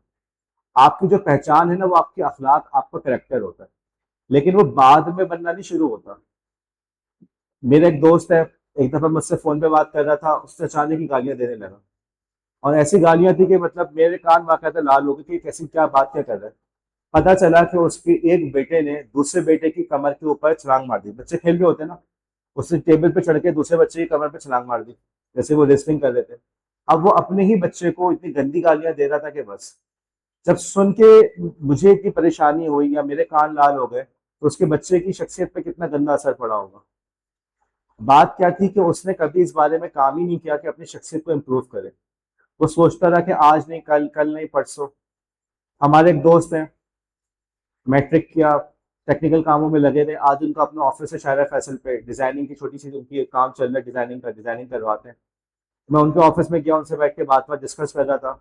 अचानक ही वो झुके, नीचे डस्टबिन निकाला, उस पर जो है ना वो पान की पीक या गुटखा फेंक रहे थे उसके अंदर। अब बंदे का आज इस वक्त अपना ऑफिस है, ओके, दूसरों लोगों को उसने एम्प्लॉय किया हुआ, एम्प्लॉयर है, मैनेजर है, लेकिन इस पोजीशन में पहुंचने के बावजूद उसको इतनी तमीज नहीं है कि बैठ के ऑफिस में पान या गुटखा ना खाओ। ये बातें क्या होती है कि आप कल पे टालते हैं, यार बाद में देखा जाएगा, अभी तो बहुत वक्त है, अभी तो बहुत टाइम है। हमारी क्लास में अभी भी बच्चे आपस में एक दूसरे को गाली देके बात कर रहे हैं, फॉर एग्जाम्पल, तू तो वैसी है, तू तो कहते दोस्ती यारी में चल रहा है। बात यह है कि बेटा आप लोग के कैरेक्टर, आपकी शख्सियत अभी से बनना शुरू होगी। ऐसे ही बनो कि लोग याद करें कि देखो यार, वो जो बरिया थी ना, वो जो महक थी ना, वो कैसी थी, या जो नबिया थी ना, देखा याद है कितनी अच्छी पर्सनैलिटी थी उसकी। हम उसको इतने अल्फाज में याद करें, ना कि ज्यादा यार उसकी असलियत तो मुझे पता है, बड़ा टीचर बने फिरती है, बड़ा किताबें लिख रही है, पता है कैसी है, जानती हूँ मैं उसकी, उसकी असलियत तो मुझे पता है। आपका करेक्टर अच्छा होगा, लोग आपको अच्छे अल्फाज में याद करेंगे। और उसी के अंदर ये बात भी आती है कि देखो अपने क्लास फेलोज की मदद करो। अब आप कहेंगे सर, थोड़ी देर पहले तो आप कह रहे थे कि पेपर देते वक्त किसी को पेन ना दो, ये ना दो, अब तुम कह रहे हो कि हेल्प करो।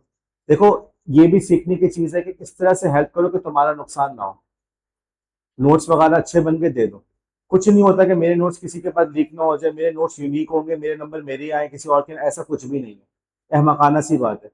कुछ भी ऐसा नहीं है कि सबसे अलग लिखा होगा तो हमारे मार्क्स अच्छे आएंगे, नोट्स छुपा रहे हैं, ये वाली चीजें खत्म हो गई। आजकल जो एआई का दौर है, हर बंदा एआई से नोट्स बना रहा है, कुछ भी नहीं है। आप किसी की हेल्प कर सकते हैं तो हेल्प जरूर करें, लेकिन ये बात जहन में रखें कि किसी सिले की उम्मीद ना रखें कि मैंने कुछ अच्छा किया तो मुझे ही जवाब में अच्छा मिलेगा। तराजू के साथ जिंदगी ना गुजारें कि मैंने ये अच्छा किया तो मुझे भी उसका ये रिटर्न मिले। और दूसरी बात क्या, इतना ही मदद करना कि तुम्हारा नुकसान ना हो, ये बात बहुत जरूरी है। इतनी हेल्प करो कि अपना नुकसान ना करने बैठ जाओ, अपनी लाइफ को, अपनी फिटनेस को, अपनी तमाम चीजों को काम करो। मैं स्टूडेंट्स के हर मैसेज का रिस्पॉन्स करता हूँ। लेकिन रात के 12:15 बजे मैसेज आएगा तो मैंने रिस्पॉन्स नहीं करना। जो स्टूडेंट की गलती है उसको थोड़ा सा ख्याल रखना चाहिए। क्यों? मैं अपनी पर्सनल लाइफ को क्यों मुतासिर करूँ? मेरा काम है सुबह कॉलेज में आने से पहले मैं वर्जिश करके रहा हूँ, एक्सरसाइज करके रहा हूँ, बात को जल्दी सो जाऊँ। मैं सारे काम बच्चों के साथ करने को तैयार हूँ, लेकिन वो काम जिससे मेरी फिजिकल फिटनेस मुतासिर ना हो रही हो। यही वाली बात आपके लिए, कि आप भी स्टूडेंट की इतनी हेल्प करें जिससे आपको ज़िंदगी पे नुकसान ना पहुंचे, लेकिन हेल्प ज़रूर करो। और अपने कैरेक्टर के ऊपर, अपने किरदार पे काम करो, किरदार ऐसे ही बनता है। इसके साथ ही हमारा ये वाला लेक्चर क्लोज हुआ। आप किसी के पास कोई सवाल है तो पूछ लें। मेरे पेपर के बारे में सवाल है तो उसका मैं जवाब आप लोग को बता चुका हूँ कि जो मैं क्विज दिए हैं, एक क्लास को मैं ऑलरेडी क्विज दे चुका हूँ। पेपर में सवाल उसी क्विज की तरफ से आएगा, और दूसरी क्लास का क्विज भी आजकल में आ जाएगा, वो भी आप लोग को मिल जाएगा। पेपर सॉल्व कर लेंगे, उस क्विज को सॉल्व करेंगे, इंशाल्लाह इंटरनल एग्जाम की तैयारी आप लोग की बखूबी हो जाएगी। और कोई सवाल किसी के पास?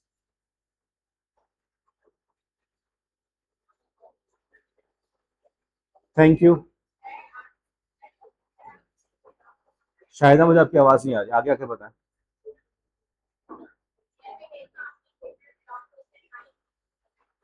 शाहिदा का सवाल है, जिस सवाल की खातिर शाहिदा आज आई कि सर आपके पेपर में लॉन्ग क्वेश्चन आएंगे। आयशा, क्या जवाब है इस सवाल का? आयशा ओवैस। तुम्हारा नाम आयशा ओवैस है बेटा, मैंने तुम्हारा नाम आयशा ओवैस रखा है। ओके, खड़े हो जाओ। शाहिदा के सवाल का क्या जवाब है? क्या आएंगे? लॉन्ग, शाहिदा पूछी मेरे पेपर में लॉन्ग क्वेश्चन आएंगे? नहीं आते। ठीक है, और कोई बात?